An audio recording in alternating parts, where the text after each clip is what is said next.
Rafi Tulfo. Sen. Rafi. Thank you, Thank you for being Madam Chair. here. Yes. Last November, I delivered a privileged speech before the Senate calling attention to the phenomenon of Filipino citizens being trafficked to other countries in the Southeast Asian region. The details that unfolded were staggering. Pinangakuan silang magtatrabaho sa Bangkok, pero pagdating nila sa Bangkok, ay biglang sinakay sa van, tapos pinabiyahe ng 7 oras, tapos pinatawid ng ilog, at nakita nila ang kanilang mga sarili sa tila technopark. I have a photo here of the building in Myanmar.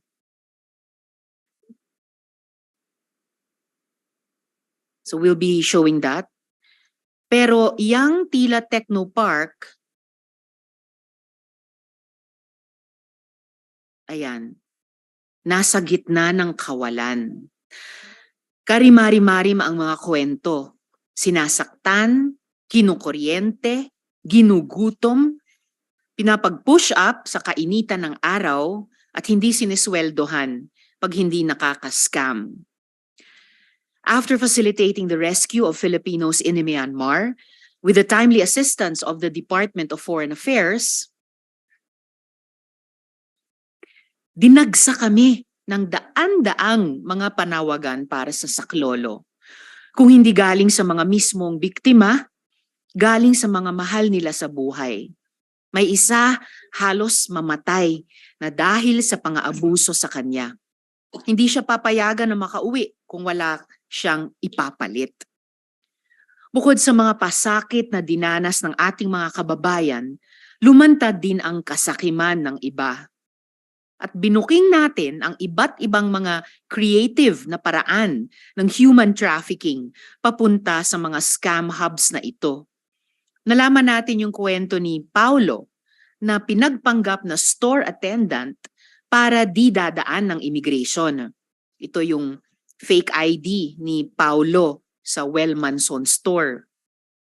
Nadinig din natin yung kwento ni Brandon na pinadaan sa Sulu. Tinatakan ng pekeng stamp ang passport at 5 bansa ang dinaanan bago makarating ng Cambodia. Nabatid natin ang kwento ng mga nanggaling sa Cambodia na nasa Clark Airport dumaan at kasabwat ang IO para payagang lumipad. But nothing prepared us for what we discovered after. Our country is hosting its very own scam hubs. Large condominium buildings are being repurposed to be used as living and working facilities for trafficked human beings, being forced to perform scams on hapless victims. These trafficking victims, numbering in the hundreds and perhaps even in the thousands, are reportedly from Indonesia, Vietnam, Cambodia, Myanmar, countries in Africa, and countries in South Asia. And at this point, we would also like to note that the Indonesian embassy is also present with us here today. Terima kasih. All right, so the representative of the Indonesian embassy is still on his or her way, and the chair, the committee will acknowledge them later. Pero kung ang mga scam hubs sa Cambodia at Myanmar ay nasa gitna ng kawalan, nasa mga liblib na probinsya, dito sa Pilipinas, andito mismo sa kabisera, in the middle of the urban jungle.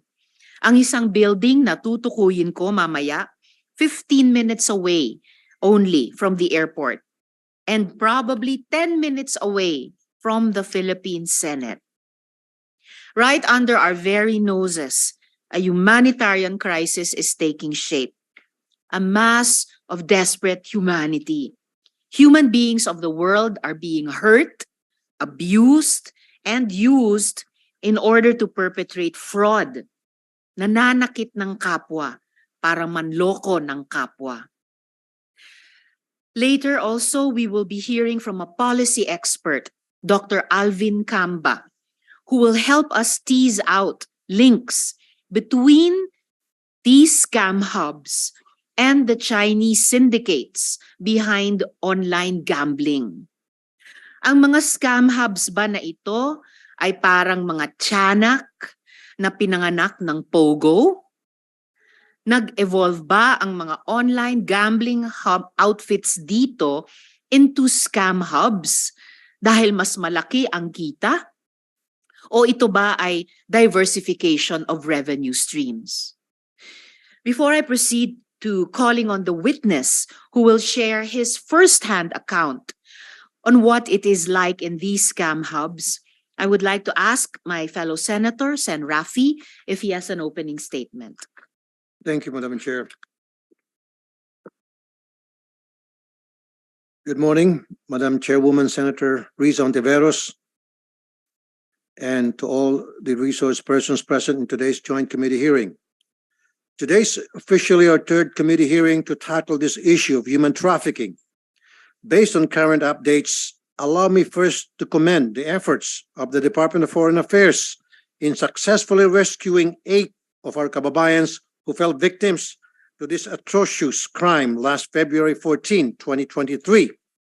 These 8 Filipinos were finally repatriated and brought back home after they were illegally recruited online in Dubai, made to pass through Bangkok, then brought to Myanmar to participate in illegal activities such as tricking people into investing into cryptocurrency. Maraming salamat sa DFA sa lahat ng initiative at tulong ninyo sa ating mga kababayan under the leadership of Yusek Eduardo de Vega. Alam ko mahirap at dumaan kayo sa butas ng karayon para magawan ng paraan na maibalik ang ating mga kapwa Pilipino. Again, I cannot overemphasize the importance of finding a lasting solution to this problem of human trafficking. Inulit ko, ang trafficking ng tao ay isang malaking problema na nakapekto sa buong bansa, lalo na sa mga vulnerable nating mga kababayan. Ito ay isang paglabag sa karapatang pantao at madalas nakakasangkot o nasasangkot ng pagsasamantala sa mga tao may hina, lalo na sa mga kababaihan at bata. Napapanahon na para tuldukan ang isyong ito. We need to implement stronger laws and policies and provide support and protection for victims and double our efforts in raising awareness about its dangers and serious consequences. I recall that during the last hearing, I asked the Bureau of Immigration, Interagency Council Against Trafficking, or IACAT, with the cooperation of the Coast Guard, to run after and prosecute all illegal recruiters and traffickers involved. I would like to get an update from them today. I also suggested that the Bureau of Immigration must adopt policies and initiate projects geared toward the digitalization of our screening process, including but not limited to using RFIDs and more eye scanners or screening machines. Meron na po ba tayong adjustment na ginawa tungkol dito? Finally, I recommend to the DMW that we should have migrant workers offices in vulnerable territories such as Myanmar, Cambodia, Laos, and Vietnam, to which they committed that 4 MWO will soon be built in different territories. I would like to get an update on that also today. Malakas at malaking aking paniniwala na sa pamagitan ng ating kooperasyon at pagpupursigi, we will find a solution to this problem. Kaya sana lahat tayo ay maging proactive, mag-cooperate para tuluyan ng matigil ang pambibiktima sa ating mga kababayan. Maraming salamat po, Madam Chair, at magandang umaga po sa inyong lahat. Maraming salamat din po, Sen. Rafi. Now I request the committee secretary to acknowledge all the guests and administer the oaths to those who are here for the first time. Good morning, everyone. The committee would like to acknowledge the presence of the following resource person. From the Interagency Council Against Trafficking, we have Yusek Nicolas Felix T. From the National Bureau of Investigation, we have the Chief Cybercrime Division, Mr. Jeremy Loto, the Executive Officer, Mr. Efren Abantao, Then the Chief of the Anti-Human Trafficking Division, we have Attorney Catherine Olasco. Then from the Bureau of Immigration, we have Commissioner Norman G. Tansinko. Then from the still from the NBI from BI, we have Mr. John Moses Hernandez. Okay. From the Department of Foreign Affairs, we have from the Migrants Workers Affairs, we have Yusek Eduardo Jose de Vega. Then we have Acting Deputy ASIC Bernadette Mendoza. Then we have Director Diane Christine Miranda Pastrana. From the Department of Social Welfare and Development, we have ASEC Irene Dumlao. Then from the Overseas Workers Welfare Administration, we have Administrator Arnaldo Ignacio, together with Director Jocelyn Hapal. Then from the Philippine Coast Guard, we have Commodore Angel Beliran. Then we have Captain Habelino Sali. Then we have Colonel Christopher Abrahano, Colonel Roderick Campo, Colonel Gary A. Reyes, Colonel Arnel Apud, Lieutenant Colonel Alex de Maculangan, and from the Terminal Manager of Ninoy Aquino International Airport, we have Terminal Manager for Terminal 1, Mr. Luterio Torre Campo. For Terminal 2, we have Mr. Sin Joselito Sunga. Then for Terminal 3, we have Mr. Lauro Francisco. Terminal 4, we have Mr. Arnel Atis. Then for Manila International Airport Authority, we have Mr. Cesar Chong.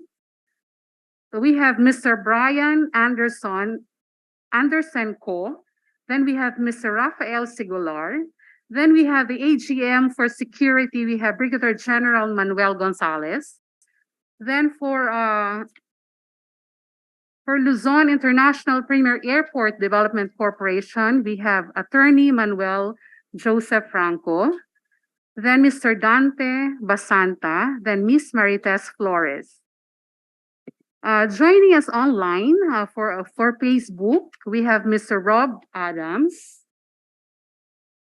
Then we have Miss Malina Edlon. Then we have Alias Redwan. Then from the University of Denver, we have Dr. Alvin Camba.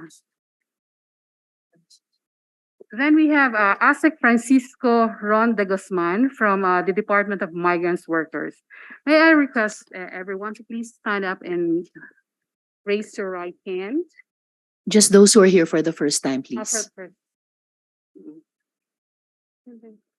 Okay.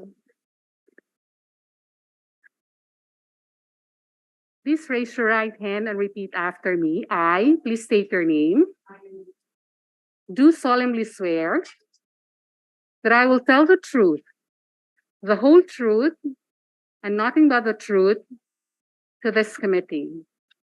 Thank you. You may now take your seat. Thank you very much to everyone, and thank you, COMSEC. For the record, friends, Dr. Alvin Camba and our representatives from META are abroad, but we did not require an oath because they are not testifying as witnesses. They are sharing their expertise. So for the record, thank you. So ngayon po ay pakikinggan na natin ang ating witness. Itago natin sa pangalang Ridwan, isang Indonesian. Ridwan entered the Philippines on March 7th, 2023 and left on March 16th, 2023. I enter into the records that Ridwan executed a sworn affidavit before the Philippine Embassy in Jakarta, which we have already turned over to the National Bureau of Investigation.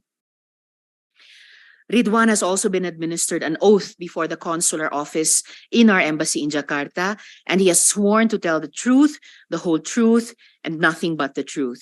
And the committee has received the official transmission from our embassy. So Ridwan, Assalamualaikum, and terima kasih for joining us in this hearing. Waalaikumsalam. Good morning. Good morning, Ridwan. Could you kindly read your affidavit for the committee? Okay.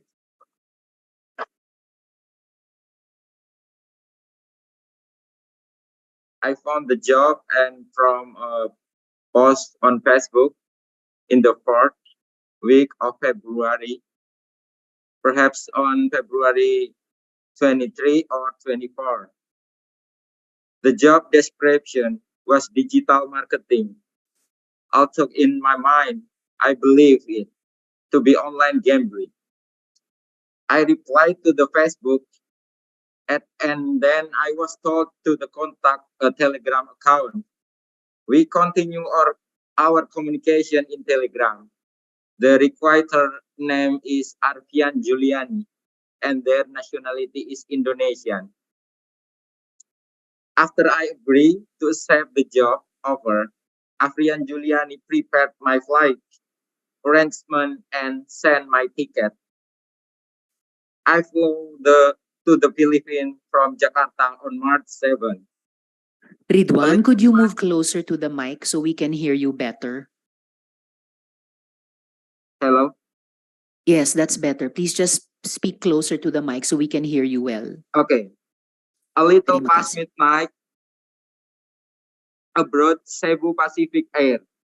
I was with two other Indonesians and all three of us were going to be working for the same company. It was my first time to meet the other Indonesian. In Jakarta Airport, the recruiter asked us to take a selfie and to send the photo to him. We arrived in Nino Aquino International Airport at 5:45 p.m. To my surprise, there was an employee waiting for us right after we went out of the tube and into the airport. This man was standing close to the main restroom, even before the booth of the Bureau of Quarantine. He was in his 20s, muscular, and was in navy blue pants and white shirts. He was wearing an apple green vest. He had our photo in his mobile phone and he compared the photo to our face. He then escorted us first to the Bureau of Quarantine, where we saw our QR code, and then afterward to the immigration counter. When we arrived at the immigration counter, a new counter opened for us and the Filipino land. Although I don't know if it was just a coincidence, our escort and the immigration officer did not say anything to each other, but I saw them exchange glances. Our passports were stamped. After getting our luggage, we got into the van. The driver also had our photo with him. And then we were brought to a condominium called Byport West Naya Garden Residence, which was just a 5 minutes drive away. There were many security guards in the condominium. They were waiting for us when we entered. I remember seeing a Vietnamese and then 3 Indonesian women. I know they are the requiters. Then were also many Filipino.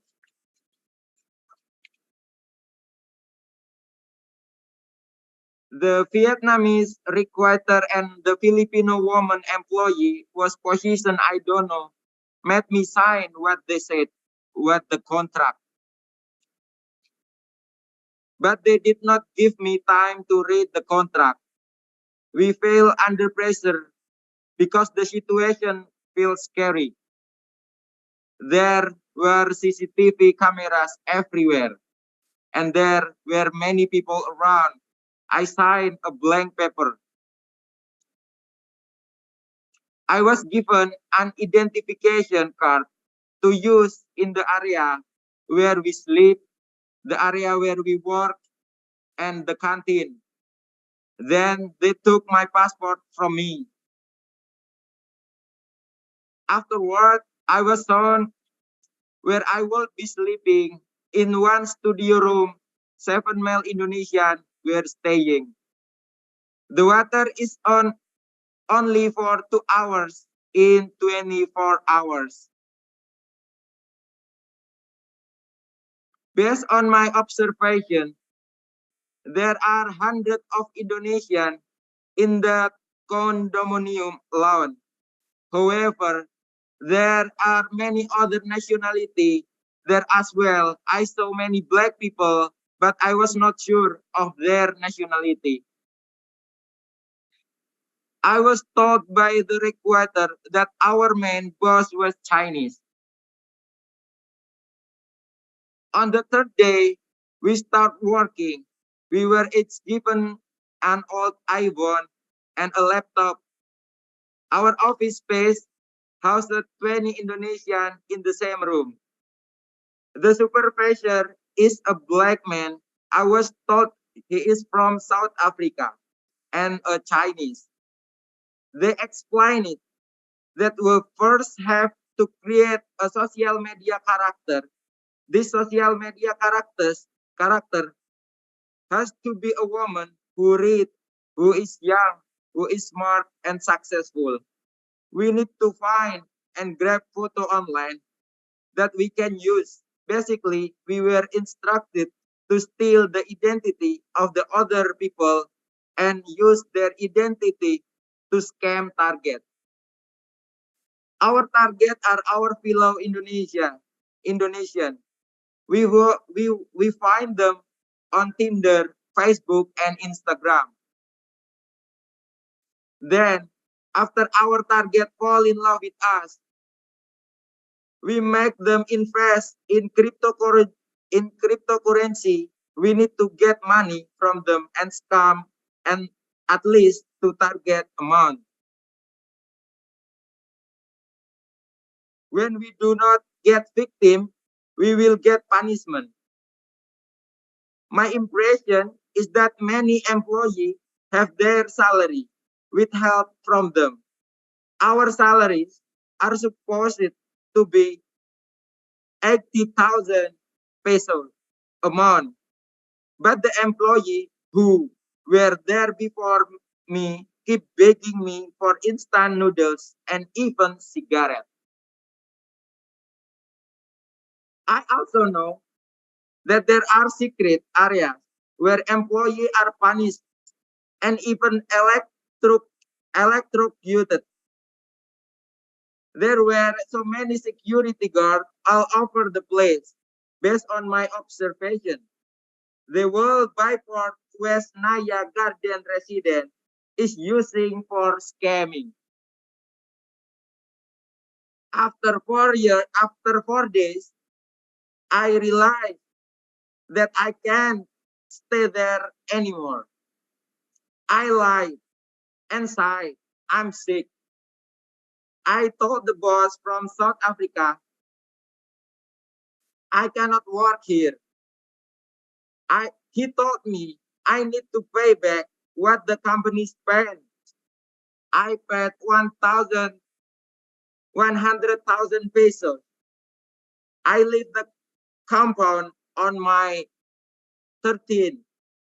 Then I leave my 16 from the Philippines.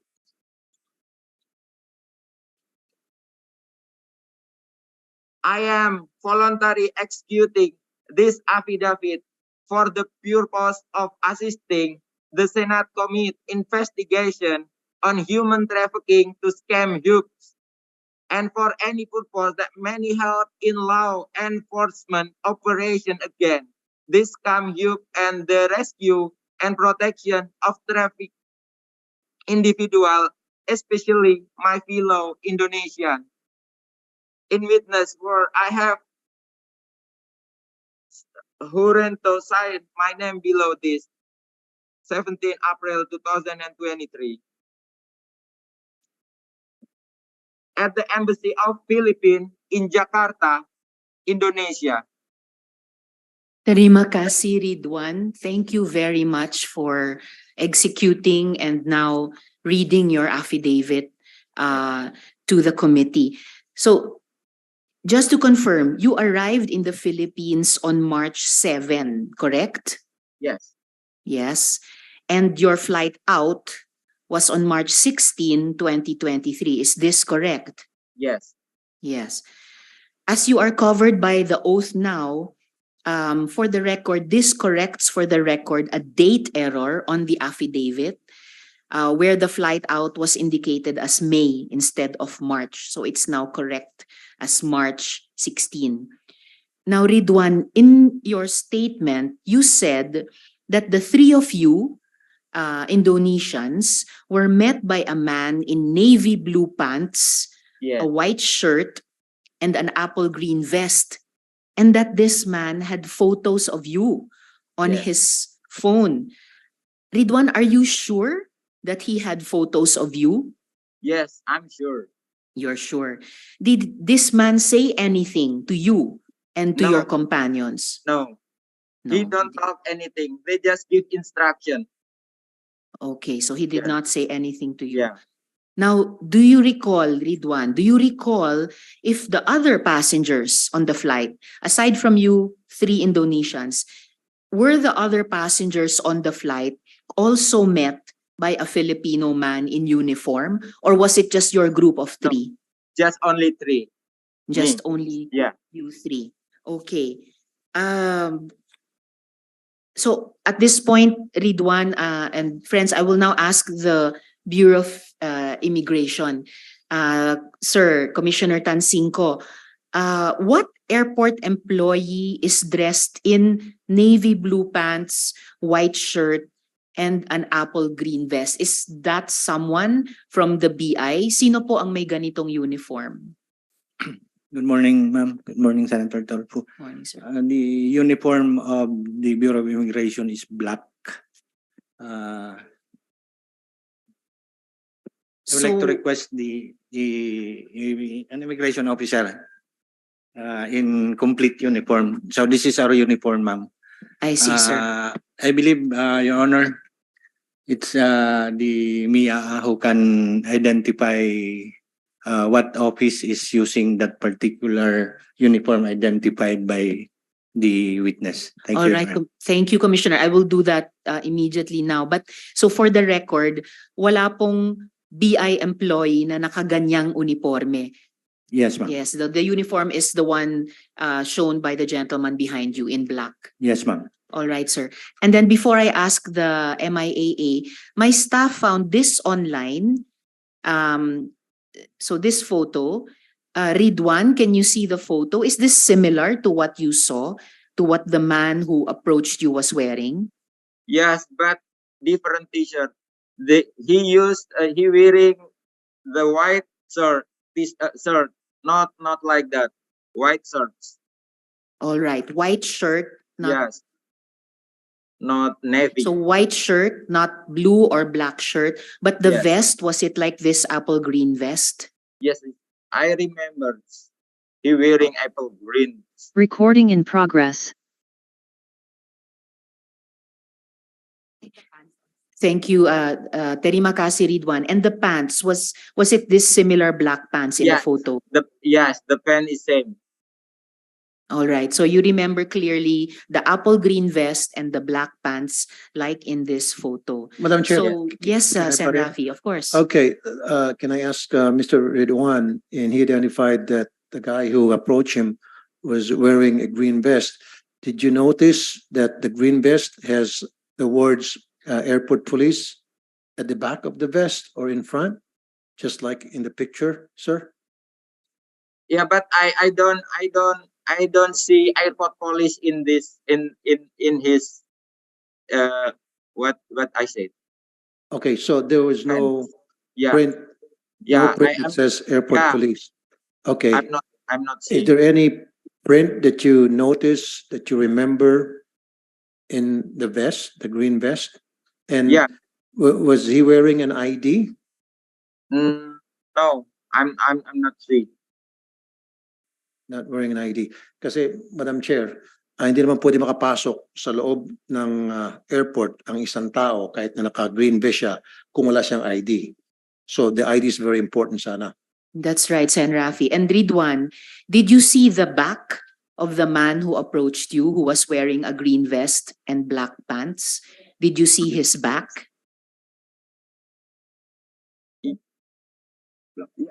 I see, but I'm not seeing the police airport right in the back. I'm not remember. I really not Okay. remember. Okay, so what you do remember is an apple green vest and Yeah. black pants. Yeah, All and right. his uniform. And okay, and that uniform. And do you remember? One more question, Madam Chair. Yes, Sen. Okay, Rafi. Mr. Ridwan, did you notice a handgun? Yeah. Was he wearing Wait, a wait, belt with wait. handgun on it? Wait. No, I'm not sure. Okay.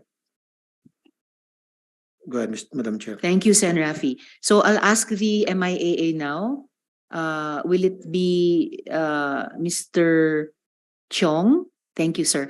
So, So, whose sorry, uniform Madam Chair, is pwede this? ba makasingit one more time? All right, Sen. Rafi, So- before I sorry. go to Mr. Chong.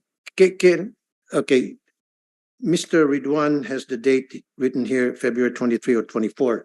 So can we go to the immigration or MIA for the CCTV footage of that particular day so we can identify who that person was? What date was that? Sen. Rafi, 7? the February 22 or 23 or 24 was when Ridwan found the job ad from a post on Facebook. Oh, I'm sorry. Apo. So what His- was the date that he arrived? He flew to the at Philippines from Jakarta on March 7. And then he left I mean, the date that he arrived in the Philippines? March 7, March 7? 2023. And what time Yes. was it? A little past midnight. Okay, so Yes. can we pull the CCTV footage of that particular day, particular night, so we can identify that person, as Mr. Ridwan said, was wearing a green apple vest? So can we ask Mr. Chong also to, all right, for the record, Sen. Rafi and friends, there is no CCTV. The committee already requested that, Oh. but there is no And why CCTV. not? Madam Chair, But wala. Madam So Chair, Mr. Chong, yes, if you could Uh, answer the question of Sen. Rafi, bakit The- walang CCTV? And then also the question of the chair. So kaninong uniforme yung apple green vest, navy blue pants, and white shirt? At kaninong jurisdiction yung taong yon? Yes, Mr. Chong. yes, good morning, Mr. Senator, Madam Chair. To answer the request for CCTV po, we received the letter from your staff yesterday, and the request was for March 8. No? Unfortunately po, yung retention period ng CCTV ho ng MIA is only for 30 days. So 30 yung days. March 8 po, hindi po namin, wala na ho kaming copy po. Hindi na Yung ba po siya talagang kasi- patakarampot hanggang 30 days lang? Yes, sir. Why 30 days only? Yun lang po. Why not 3 months? Why not 5 months? Sir, for now, sir, yun po yung storage capability po ng CCTV ng MIAA. Well, you need to GM upgrade. You need to Yes. upgrade. That's one of the things that we're looking at, sir. Indeed, we need to upgrade GM Chong, as Sen. Rafi is saying, kasi napakalaking problema Or nitong human trafficking. Tapos isang buwan pa lamang burado na yung CCTV. So talagang mapapaano ba yan ang mga tao Or- concerned dito? Or Madam Yes, Chair, Sen. that Rafi. was done intentionally not to upgrade because they have plans. A bad scheme like this in cahoots with other airport authorities to come up with a scam, human trafficking that is, Yeah. Hindi naman ho siguro. to get sir. away with. That's why we're reviewing the. Hindi nga sir, sorry Mr. storage. Chong. Tatagalugin ko na lang. Kaya siguro hindi nyo in-upgrade at talagang sinadya nyo na only 30 days as opposed to 3 months or 6 months dahil sinadya nyo, nakita kayo ng butas na kapag 30 days lang, hindi masasapol ang mga kabalastugan na nangyayari dyan sa loob ng NAIA. GM Chong, reasonableng pagtatanong iyan dahil nga sa ating sitwasyon. So could you please address that? And then also, kanino nga bang uniforme yung apple green vest, etc. na rin? At na kaninong jurisdiction yung ganong tao? to answer po yung question po ni Senator Tulfo. Yun po ang current storage capability po ng MIAA ngayon.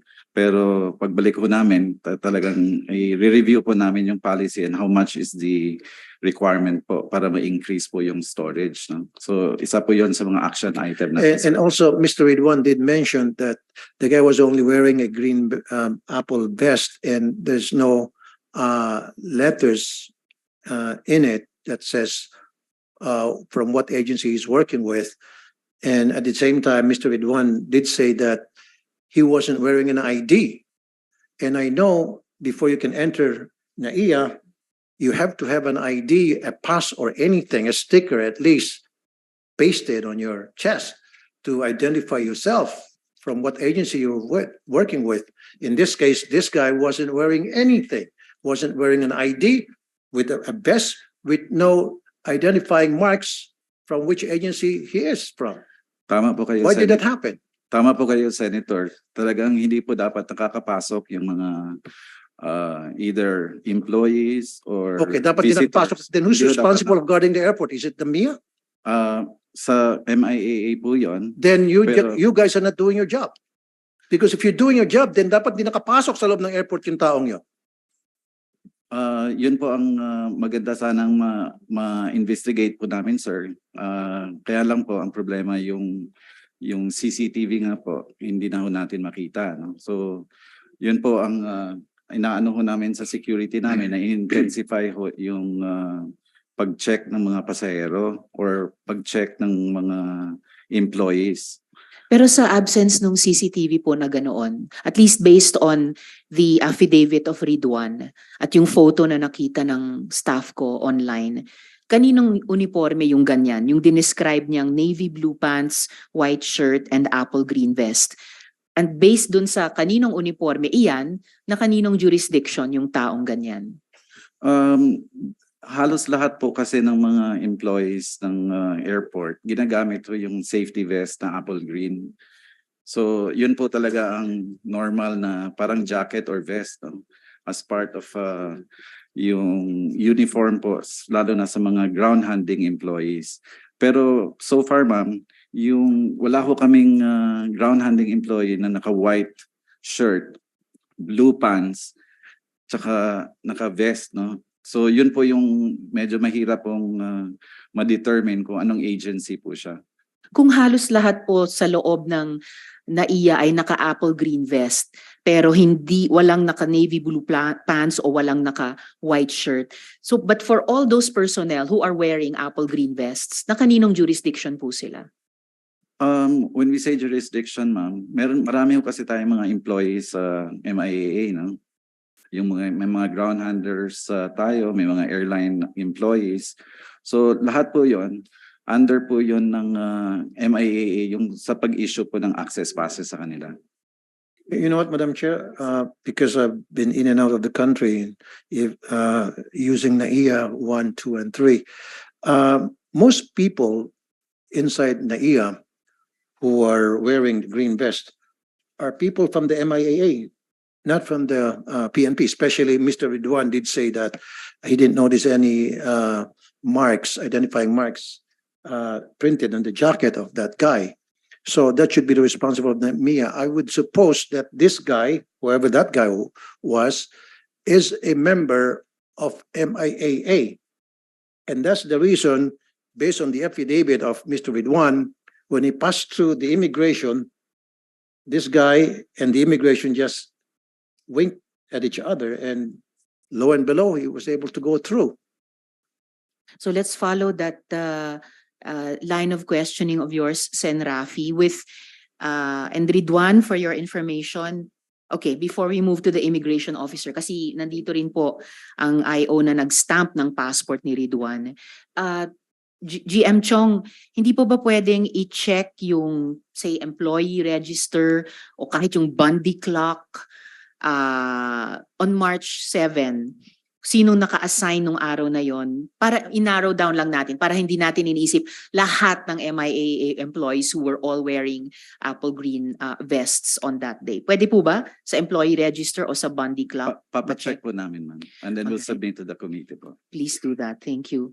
Pero Madam GM Chair, Chong. Yes, and Rafi. it's really very important that we should get a commitment from Mr. Chong. Not next month. Next week, dapat upgraded na yung system ninyo sa CCTV. It must be done in a week. Can you commit to that, Mr. Chong? Chair joins even the time frame of Sen. Rafi kasi araw-araw mukhang Yes. posibleng nangyayari ito. Thousands and araw-araw. thousands of passengers Yes, pass through NAIA. Can you commit to that? Give us an GM Chong, assurance that by in next 1 week week. time, that Um, the CCTVs must be upgraded, the system. Madam Chair, I will talk to our technical committee po kung ano pong kailangan let's say emergency procurement that we can do to do the upgrade po. This is an emergency to Yeah. stop human trafficking. Human trafficking is an emergency. Don't you think so? I agree, sir. And Thank you, you're- sir. You're correct, sir. Thank you, sir. Thank you, Sen. Rafi and GM Chong. So now, Ridwan, we have invited here the immigration officer who stamped your passport. Okay. So, no. Okay, thank you, Ridwan. So may I call to before the committee, John Moses Hernandez? Yes, sir, you're here. Thank you. Salamat po. Ridwan, can you see Mr. John Moses Hernandez? Okay, all right, we'll show him to you. Okay, Ridwan, can you confirm that he is the officer who stamped your passport when you arrived on March? Can he please take off his 7? mask?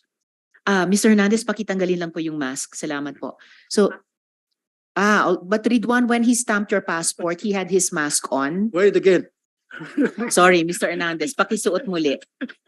Okay.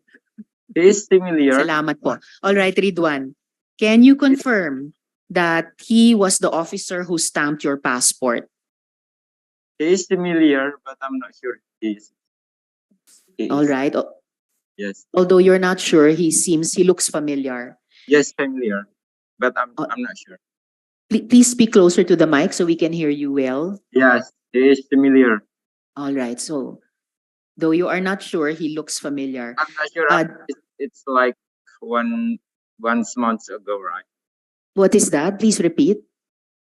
It's like once a month ago, so I'm not sure, but he's familiar. All right.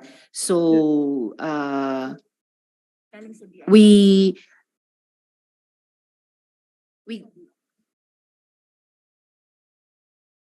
we actually, Ridwan, we actually got the information that it was Mr. Hernandez who stamped your passport. We got it from the Bureau of Immigration. So, was this person who looks familiar to you and Yes, whom the immigration told us was the one who stamped your passport, was he also the one who stamped the passports of your 2 Indonesian Yeah, companions? 3 Indonesian, including me. All right. So the 3 Indonesians, including you, all your 3 passports were stamped by Mr. Hernandez. Okay. When he was stamping your passports, did he ask you any questions at all? No, we have no conversation. We have no conversation. No conversation. So Yes. now no conversation even about being a tourist, about visiting the beaches, No, the Philippines, or anything like that. and he connected with the man who wearing apple green. He connected with, how do you mean? What do you mean he Yeah, connected they with the man? interact with eye to eye. I know because the apple green guy bring us to immigration staff to get stamp in the passport. Okay, so he made eye contact Yes, with of course. the Yes. man in apple green Yes. vest. Yes. Okay, and when Mr. Hernandez stamped your passports, Yes. did he ask to see your return tickets to Indonesia? No. No. Did No. he ask to see any onward tickets out of the No. Philippines? No. Just passport stamp finished. All right. So no question about seeing a return ticket or an onward ticket? No. Okay. Yes. Terima kasih, Ridwan. Now, Yes. Mr. Hernandez, meron ba kayong alternative recounting? Do you have a different memory about what happened that day? Hindi ko na po matandaan. Okay. Hindi nyo na matandaan. Tinataka nyo po yung passports ng mga tao na pumapasok sa bansa natin bilang mga turista. Didn't you even ask questions to ascertain that they were really entering the Philippines for tourism purposes? At makadagdag, Madam Chair. Yes, Sen. Rafi. Isn't it a standard operating procedure to ask questions, especially if it's a foreigner getting into our country? At least man lang kahit na isang question. In this case, you did not ask even one question as far as Ridwan is concerned. Why did you not ask one question? Kahit man lang one question. Sir. Nag-ano po kami hinahanapan po namin ng return ticket, passport, and No, but at least you should have asked what is your purpose of visiting the Philippines? What are you here as a tourist or as a student or whatever? You should have asked those questions. And then the person that you're asking questions to must give you the right answers you're expecting from him. In this case, you didn't ask any question, nothing at all, which is very irregular. At saka Mr. Hernandez, Sen. Rafi, kanina, earlier, Ridwan said you did not ask to see return tickets or onward tickets out of the Philippines. But now you're saying that, are you saying that you asked them for return tickets? yes po, inaas po namin yan lagi. Return ticket. No, you're saying you always ask. But in the case of Ridwan and his two companions, he said you did not ask the three of them for return tickets or onward tickets. Inas ko po yun. Kasi yung pong aming standard operating procedure bilang isang Asking for a return ticket, you must at least first ask the purpose of him visiting the Philippines. Am I right? yes po, kasama rin po. And you did not do that. He just said it. You did not ask a single question. And you know that the first thing that you should ask from anybody, especially foreigner, is the purpose of visiting our country, isn't it? Which you did not. Why? Inas ko rin po yun. Well, who's lying? Are you willing to undergo a lie detector test? Yes po. Good. Then put it on record that he's willing, and we'll conduct a lie detector test, polygraph test for this gentleman, Madam Chair. Comsec, please note that the question of Sen. Rafi and the affirmative response of Mr. Hernandez, willing sila undergo ng lie This is detector voluntary, test. though. And it is voluntary. And let us also get the CCTV of the immigration counter. Can we do that, Commissioner Tansinko? The CCTV of the Bureau of Immigration at NAIA is only focused on the counters. But unfortunately, based on our record, for NAIA Terminal 3, the storage capacity of our CCTV in the arrival area is only 23 days. Even shorter than Yes, ma'am. 30 days of MIAA. It depends, the storage of our CCTV facility depends on the number of cameras. So the more cameras that the recorder accommodates, the shorter the storage days. Commissioner, 2 taon na pong in the hot seat o 3 halos ang bureau no ngayon pinamumunuan ninyo about this whole issue of POGO-related prostitution and illegal recruitment and detention, naging pastilla scam, sobrang na-hot seat ang bureau nyo noon dito, ngayon hanggang human trafficking at crypto scamming. I would ask the bureau the same question Sen. Rafi asked the airport authority, hindi ba matagal ng panahon na i-upgrade ang storage capacity dahil napaka-critical po yung mga video na itatanong maya't maya ng Senado sa inyo? We fully agree, Madam Chair. In fact, when I assumed last September, I was informed that the Bureau was already in the process of procuring or upgrading the CCTV cameras. Under regular or emergency procurement? Under regular. It was the procurement process was started during the previous administration. Then when I entered the bureau, I immediately checked on the status of the procurement. Unfortunately, due to technicalities, the procurement did not push through, and the funds for that procurement was reverted to the National Treasury. Nako, Commissioner, medyo unforgivable event po yun. Lalo na nga po, 2 taon, 3 taon higit dapat na upgrade na. May I post the same time frame given by Sen. Rafi to the airport authority sa Bureau? Kaya nyo ba by next week to complete that aborted regular procurement before, and at the very least to give the committee an update? Ano na yung status by next week at kailan makukumpleto yung upgrading na yan? I'm sorry, ma'am, but I could not commit because for 2023, we have no funds for the upgrading of CCTV. Precisely, we're asking the Department of Budget Management for an special release for the CCTVs. Sir, don't you have emergency fund for things like this? How much is to upgrade? How much will it cost the Bureau of Immigration to upgrade all its CCTV storage? We need at least 50 million, sir. Don't you have emergency funds for it? Unfortunately, Mr. Senator, our budget for the whole year is only 1.6 million, which Okay. already includes PS, MOE, and capital outlay. And we have no budget for this year capital outlay for the CCTV. Million or billions? Billion, 1.6 billion. 1.6 billion to upgrade all the CCTV cameras inside the immigration area? No, sir. The 1.6 billion is our total budget for the year. We need at least 50 million for the upgrade, which is not funded for this year. How about only for the international airports of where there are immigrations, Yes, that's 1, 2, and 3? for 1, 2, and 3. Considering that Forget terminal- about the offices of the immigration, the buildings, just the Naya terminal where the booths of the immigration officers who interviews foreigners in and out. for Terminal 1 and 3, it is some of 10 million will be because it's only an upgrade, sir. Okay, so 10 million. So the immigration doesn't have 10 million at hand in its bank account right now?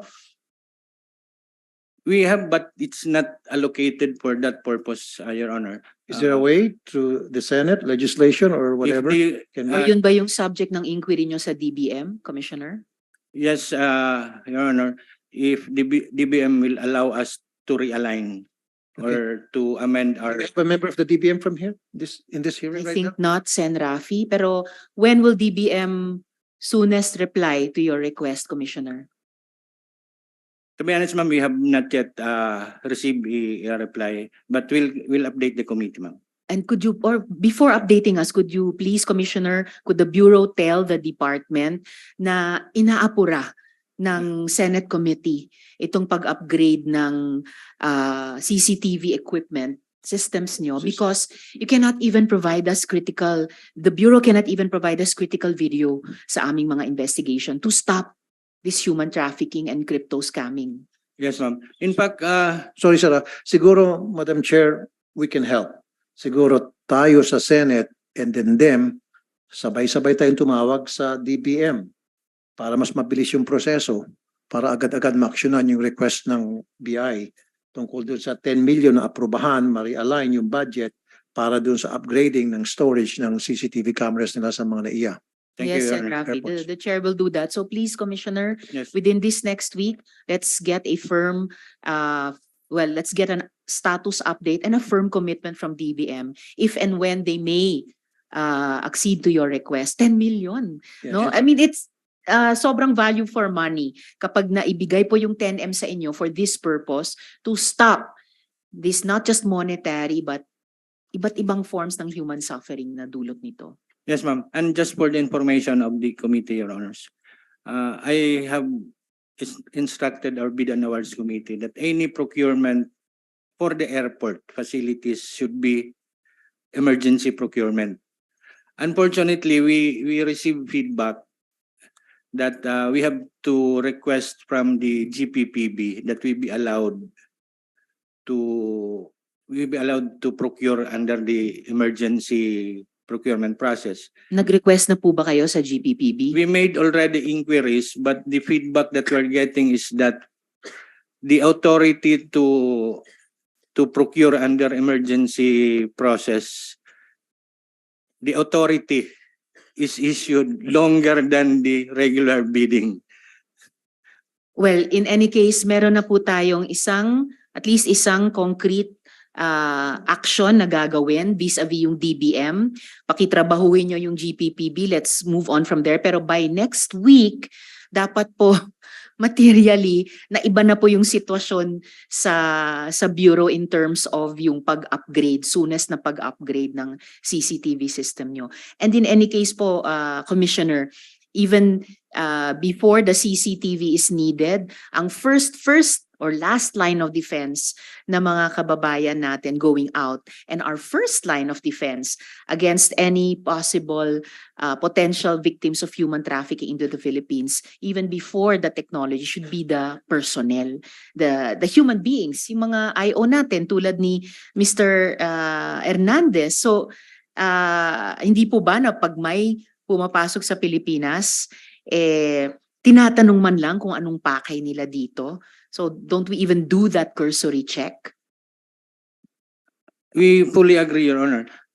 The standard operating procedure is we have to check that the passport is valid, that there's a visa if the foreigner is coming from a visa-required country, then the return ticket, then we ask for the purpose of travel, hotel accommodation, itinerary. That's the basic questions we ask on passengers arriving, foreign passengers arriving in the country. So very important po yung Ridwan said that Mr. Hernandez did not ask him or his companions the purpose of their visit, did not ask them for an exit or onward ticket, but Mr. Hernandez says the opposite thing. So very important po yung magiging resulta nung lie detector test na Yes, ma'am. pumayag si Mr. Hernandez to undergo. Madam Chair, can I go a little bit faster or fast forward kasi nahalata ako medyo inaantok ng mga kasama natin sa PNP. Ayan po sila. So fast forward tayo. Tatanong muna po sa Parang PNP para naantok na magising. po ba kayo mga Opo, sirs? nakita ko mga ilan sa kanila inaantok-antok na. Hindi ko masisisi kasi malamig eh. This gentleman, We're still counting on your So ang tanong ko sa awake ating status. taga-PNP, ano Yes, pong sir. ginawa ninyo dito po sa Bayport West Naiya Garden Residences? Yung isa inantok pa rin. Sir? Hello? Sen. Rafi, sorry, before we continue, because we're getting to an important fact on those residences, kaya namin ni Sen. Rafi, we spent a lot of time with the BI itself at kay Mr. Hernandez. Kasi di ba, bakit nga ba yung mga Pilipinong turista na palabas, hinihinga ng yearbook? Tapos sa mga papasok na dayuhan, like Ridwan and his companions, wala man lang tanong-tanong. Sorry, And Madam Chair. Mr. Hernandez, para sa inyong kaalaman, do you know you could be liable under the provisions of the expanded Anti-Trafficking in Persons Act? Pinapaalam po yan sa inyo ng komite. So, Sen. Rafi. Kasi Madam Chair, baka nakikinig sa atin itong mga taga Bayport West Naiya Garden Residences, kung hindi pa napuntan, magsilayas na to. So ang tanong ko sana, kung ito ba'y nabisitahan na ng ating mga taga law enforcement para ma-check and verify the veracity of the statement made by Mr. Ridwan in his affidavit. Did any members of our law enforcement, especially the PNP? And we will also be asking that important question did of the visit National Bureau of already? Investigation. Sen. Rafi. The Bay, was it Bayport West Naiya Garden Residences? Meron na po ba nakapag-visit? Good afternoon, sir. Good morning, sir. I am Colonel Abrahano, the Colonel. Director of PNP ABSE Group, sir. This is the first time we're hearing of this, sir, but since we are also a member of the NAIA Interagency Task Group against trafficking, sir, we'll be coordinating with them and Whoa, Yes, sir. wait a minute here. We've been And talking Sen. here for Rafi, almost an before hour. you continue po, for the record, nabigay na po ng komite sa NBI, Anti-Trafficking, And- ang affidavit ni Ridwan, and Since the committee will be furnishing the PNP Anti-Trafficking Group as So- well. Sen. Rafi. Do we have a member of the NBI here? Any members from the NBI? Okay, so Attorney Nolasco. Attorney Nolasco, nabisita na po ba, na-check na po ng NBI matapos yung, kailan niyo po Natanggap po namin to last Monday po. last Monday? So what did you do right after na ma-receive niyo itong affidavit? We had a chance to interview po itong si Mr. Ridwan online. Na-interview na po namin siya. And then we asked him kung saan nga pong floor siya nagpunta. Yung sinasabi niya is 9th floor, 5th floor. So, kasi ito pong Bayport West Naiya Garden na ito, marami po itong buildings eh. But he said na ang kanya pong residence is different from the place where he works. So, ang sinasabi lang niyang natatandaan po niya is yung kanyang residence, which is on the 5th, sa 5th tower or 5th building. Pero just the same, hindi pa rin po namin to talaga napuntahan yung exact location nung sinasabi niya kasi we are finding ways kasi nga ayaw din po namin ma-compromise yung investigation. Then since na-mention na po ngayon, Then we have I'm a big sure problem hindi here pa- now kasi Opo. we've been talking for almost an hour and who knows, maybe these syndicates are listening to us and they would have fled the country or they would have nakapagtago na sila. kaya nga But the po, NBI, Opo. Attorney Nolasco, has had knowledge of this since Opo. Monday. Aha. So we are still in a position and the law enforcement agencies are still in a position to act in a timely manner. Let's just get Ridwan to affirm what he has told the NBI in your interview. It's also in his affidavit. Ridwan, according to you, you stayed in that Bayport West Naiya Garden residences. So is my understanding correct that you worked there and you also slept there? Yes, but in Yes. different building, in different tower. Okay. Can you speak closer to the mic? Yeah. Attorney Nolasco just mentioned the floors you slept in. What floor did you sleep on? What floor did you work on? Yeah, the building for sleeping in number 5, building number Okay. 5. Okay. And the And the floor- building for working? The building for working, I'm not sure, but the next my building to sleep. The next my building. The next building. Yeah, the next building. It's So like, building 6? maybe building 6 or building 4. Okay. So Yeah. you slept in building 5, but Number you 5. worked in either building 4 Yeah. or Yeah. building 6. Okay. Yeah. Now, Ridwan and Attorney Nolasco and Rafi, according to their own ad, Bayport West has several towers, 7 towers in fact. So we have a photo of their ad here. And it has an average of 15 floors per tower. So 7 towers, Okay. 15 floors each. Ridwan, can you confirm this based on your recollection, your memory? Yeah. Are there around 7 towers? Yeah. It's same like that. Okay. Yes. And then in the building 5 where you slept and the building 4 or building 6 where you worked, did they have an average of 15 floors per tower? 18 floors. 18. You think? 18. You think? Yeah, Sorry. 18 floors. You think 18, so around 18 floors. 18 per- because in the first time I arrived, I stay in 18 floor. Okay. So the first time you arrived, you stayed on the 18th floor. Yeah, So it's possible that was the highest floor. And Yes. each of the 7 towers has an average of 18 floors. Yes. How many units per floor do you think? I talk like 25 room. 25 Yes. rooms per floor. And Yes. how many people per unit? For Indonesian, like 9 people in one studio room. So 9 people per unit in the Yes. 25 units per floor. So in your estimate, are all these towers being used for scams? Yes. Wow. More Okay. 1,000 people there. 1,000 people. More. Oh my God. Okay. Sana magkan. Probably, Sen. Rapi, because if it is 9 people per unit, 25 units per floor, 18 floors average, 7 towers. So yes, Ridwan, you are probably right. About 1,000 people. Ridwan, do you know if there are also online gambling operations No, in the area? no, just No. scamming. It's 100% Madam Chair, can I butt in? Yes, and Rafi. Okay. Kasi he did mention sa kanyang affidavit na maraming mga security guard. So I need to know right now, anong pangalan ng security agency na naka-assign magwardya sa building na yon, so we can call the security agency to testify and to give information statements to us. Pangalawa, Madam Chair. Ridwan, No. Sen Rafi is asking if Actually, you... it doesn't Not him. involve Mr. Ridwan. okay, sorry, It's Ridwan. Go us. ahead, Sen Rafi. Through our own initiative, we need to find out the name of the security agency who's guarding that building. And they may be able to shed light to us pertaining to some information that Ridwan cannot provide to us. So, Could through we the ask the SOSHA, PNP to... yes, SOSHA PNP probably can help us. answer Sen Rafi, please. Okay. And then pangalawa, Madam Chair, may problema ako dito sa SEC.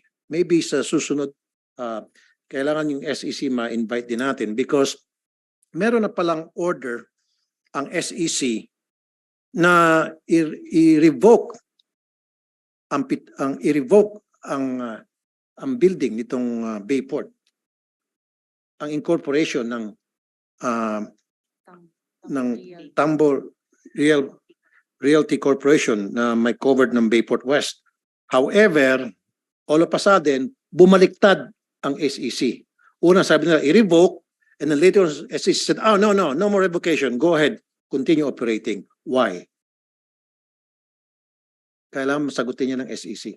Yes, Comsec, please note we will either invite the SEC to a next hearing, or if we will not hold the next hearing, we will write them and ask them formally to submit the response to the question of Sen Rafi, why they reversed their previous decision to revoke the Exactly. license to operate. There must be a reason bakit Bayport. they want the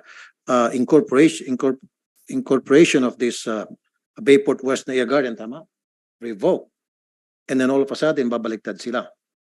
So meron po talagang reason. Siguro ang tanong, sa magkanong dahilan? Thank you, Madam Chair. Thank you, Sen Rafi. So Ridwan, earlier you said that no, there are no online gambling operations in the area, just the crypto scamming operations, Ridwan. You're muted, Ridwan. Please unmute.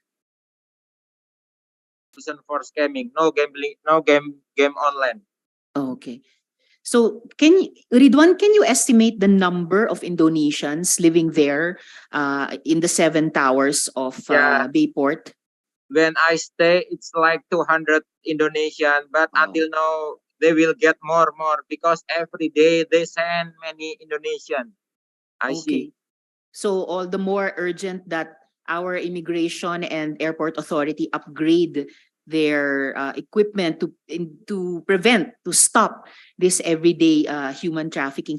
What other nationalities did you see there in Bayport, Ridwan? You're muted again, Ridwan. Please unmute. It's like 50% Chinese and 30% Vietnamese. And for other is Indonesia, Philippines, Thailand, Malaysia, and the black people is like from Africa. Yeah.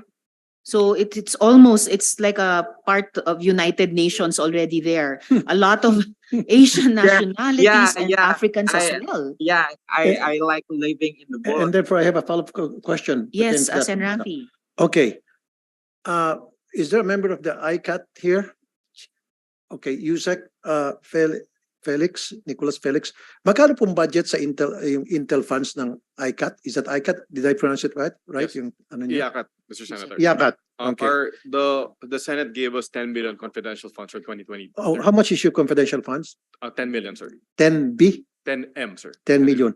Paano niyo po nagagamit yung 10 million? Dinidistribute po namin yung 10 million na yan to our different task forces every quarter. So hinahati-hati namin. We have 16 task forces. So you can imagine kung ilan na naghahati for Yeah, us. pero meron po sa funds niyo yung information gathering, intel gathering, right? Kasama po yan. Correct.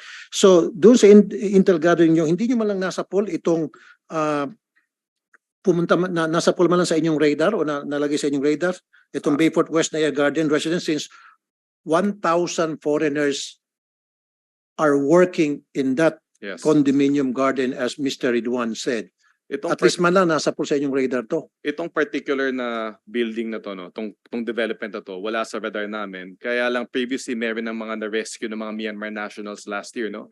In that From building? a different building to, a different building. So yung ganitong modus na to, nasa radar naman yan. Hindi lang namin alam na ganito katindi. But wait a minute, sir. Yes, sir. Wait a minute. Whoa, wait a minute. 1,000 foreigners in one particular building, hindi man lang pumasok sa inyong radar? Sana man lang papasok yan. Teka muna, 1,000 foreigners going in and out of this building, and for what purpose? Anong Yes. meron dyan? Bakit 1,000 foreigners meron dyan? 100, okay lang siguro kasi napakalaki Yes, ng sir. building. Pero 1,000, imposible hindi papasok sa radar ninyo ito. Nasa radar na namin ngayon.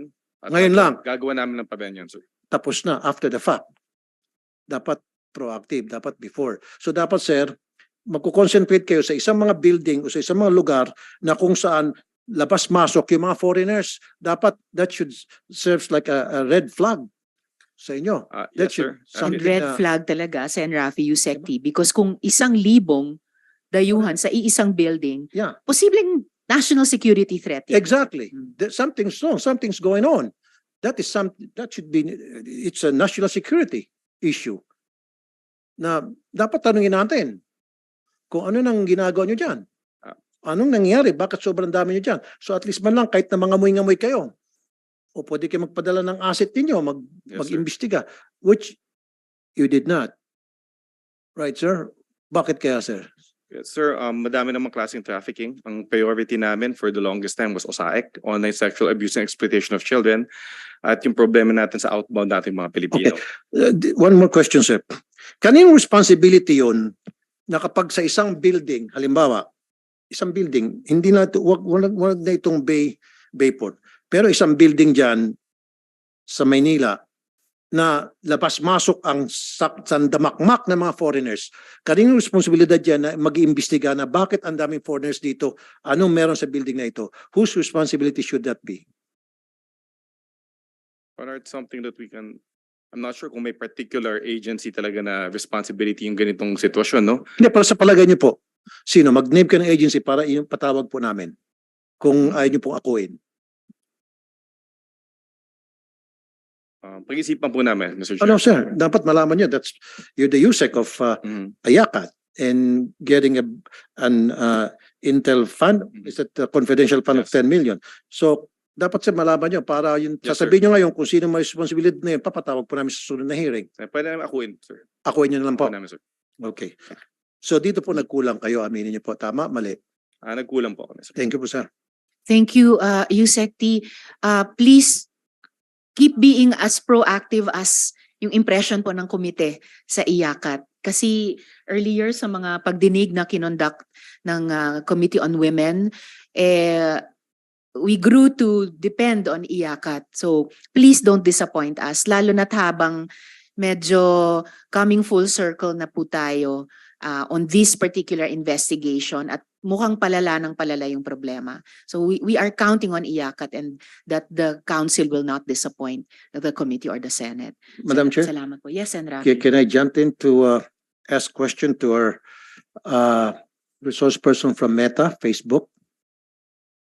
Before that, Sen. Rafi, if you don't mind, I would just like to ask a couple more questions to Ridwan because those are connected to our questions for Facebook Okay, and Madam Meta. Chair. Salamat, Sen. Rafi. Thank you. Ridwan?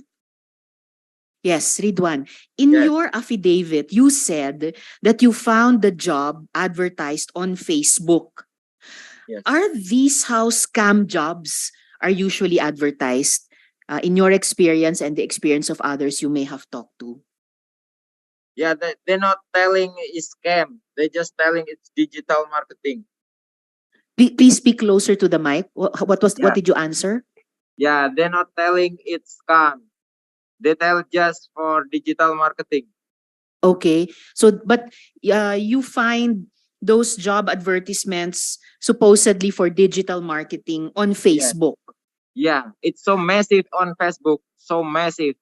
It's massive, so It's massive on massive. Facebook. It's Are massive. there other ways that the recruiters use to find workers for those scam jobs by pretending to be digital marketing jobs? Or are all those digital marketing jobs but scam jobs, are they all on Facebook? No, yeah, on Facebook, many of them it's for gambling online. It's money Okay. gambling like that. So But as still, far it's as you know, Manila. all on Facebook and massive advertising. Now, lastly, before we ask our questions to Facebook and Meta, Ridwan, in preparation for this hearing, we asked if there are still posts on Facebook right now advertising such scam jobs to the Philippines. And you, Ridwan, provided us some examples because we don't speak Bahasa Indonesia. So, okay, we're flashing it now on the screen. Okay. Can you try to translate this one for me, please, Ridwan? Yeah. Yes. This like job hiring for Philippines, especially for Indonesian to work in Philippines. Job hire for in Philippines. The company by Port Pasay, position CSR market Indonesian marketing, and the salary 17.4 million rupiah. The working hours is 12 to 12. 12 noon to 12 midnight. Yeah, 12 to 12. And then they give a holiday 2 days for 1 month. And then they said eating and sleeping accommodation, it's free. They said. And then they said free for go outside after work. But it's no. It's not. They cannot give permission. And then requirement can talk and typing in English, and the age under 36 years old. And then Peifu. What is Peifu? Like Peifu is Chinese language. Peifu. I don't know. It's like I don't know, debt or pay, because they sell us, right? The price for us, the human eyes. They give price for one person. They said Peifu. So that was for the ad posted by Shirley Rain. Yeah. Yes. Is there any information in the ad posted by Dian Raleigh that is different, that is additional? They are scam. They are fake. The account is fake. We don't believe maybe same person. So you believe that these two accounts of Shirley Rain and Dian Raleigh are fake accounts? Yeah, it's too and fake. they're both on Facebook. Yes, all in Facebook. And they're giving that kind of information, job advertisements, supposedly for digital marketing jobs. But they are also eventually, you discovered, scam jobs. Yeah. Okay. Terima kasih, Ridwan. So now we will go to our questions for Facebook. Oh, maybe I'll hold the questions for Facebook and Meta until Sen Rafi returns. Ridwan, I have a few more questions for you about yes. Okay. So Sen Rafi is returning, but just a few more questions, Ridwan, before we question Facebook and Meta. So earlier you said that there are about 200 Indonesians living in Bayport, and you saw various other nationalities there, including Filipinos. How many do you think in total live and work in the Bayport Towers? Oh my God, it's like 2,000 maybe. Around 2,000. Really, my God. And are the scams the same, or are there different scams being done in Bayport? Different scam, like especially for us, it's just for money, especially for us. But for other office, other room, they said for cryptocurrency scam. So there may be different scams Yes. for different nationalities. Yes. All right. And you also said in your affidavit that you know that the big boss is Chinese because that is what the recruiter told you. Have you met this boss? I never meet, but my friend meet. Okay. The boss is Chinese, and they always bringing to board this Filipino and bringing the guns, the big gun always. Do you know the name of the boss? Did No. your friend know the name? No, it's so No. very secret. And lastly, for you, Ridwan, before we question Facebook and Meta, do you know if the other people inside the Bayport Towers also want to be rescued? Did you talk about it among yourselves? Yeah, of course. But they so really in under pressure. It's so they're so very worrying. But I know they want to go outside, but they don't know how to go outside. How? Alright. Because it's very dangerous. They Yes. will maybe they will kill us if we try to go outside. Terima kasih, Ridwan. So we have at least 1,000 foreign nationals here who, aside from possibly constituting a national security concern, are under extreme pressure and, according to Ridwan, also want to be rescued. And I'm sure our law enforcement authorities are taking note. So, Sen. Rafi, we can continue now with our questions for Yes. Facebook and Meta. Before my question to Facebook, meron po isang katanungan sa NBI. So when you got a hold of the affidavit of Ridwan, as you said a while ago, did you not at least call the attention or invited the building management of Bayport para magtanong ng mga importanteng katanungan, mag-imbestiga? Nung natanggap po namin ang affidavit po ni Ridwan, syempre ang amin pong pakay ay ma-rescue or makapag-apply po ng warrant. If we would talk to the building owners right away, then our application or further investigation of the place would be compromised po. So So- lahat po is hindi mo muna namin open investigation. Yes, Kasi- ma'am. But did opo. you do anything at least aside from interviewing Ridwan? Did you at least send some people to visit the building and investigate, send some asset, which is part of the standard operating procedure of any law enforcement if they receive a complaint, especially complaint like this, to send an asset and investigate to confirm the veracity of the statement being issued by someone who's complaining against somebody. Did you even go to the area, ma'am? Halos kapitbahay namin dito sa Senado. 15 Exactly. minutes away. Siyempre Kasi- po, nag-visual examination, nag-visual ano po kami doon sa place po, siyempre po yun. Pero siyempre hindi pa po kami nag-open na pumasok po sa No, madam. towers. Opo. No, madam, I'm sorry, attorney. What I'm trying to say is, after you read the statement of Mr. Ridwan and after talking to him on the phone, at least you have some information about the building, how it looks like, where it is. At least man lang, nagpadala kayo ng asset ninyo to get into the building to observe kung totoo nga na maraming mga foreigners doon going in and out, para yung palang red flag na sa inyo, there's something wrong here, but ang daming foreigners, immigration, IACAT, PNP, Interpol, mag-usap-usap na tayo because ang daming foreigners dito, what are they doing in this building? Siyempre po, meron na nga po kaming initial visual doon sa But did you do lugar. that? Opo, So, pag- siyempre po. And Kailan yung po kayo visual pumunta- nyo po, attorney, was visual on Facebook o visual in the area, boots on the ground? Did you go there? Din, siyempre po yung physically? area. Opo. You did? Yes po. Sa loob mismo ng building? Sa labas lang po muna Oh, sa no. observation. Pero makikita naman po from the outside, Okay. yung pumapasok at lumalabas din po doon. How long did you observe? 1 minute?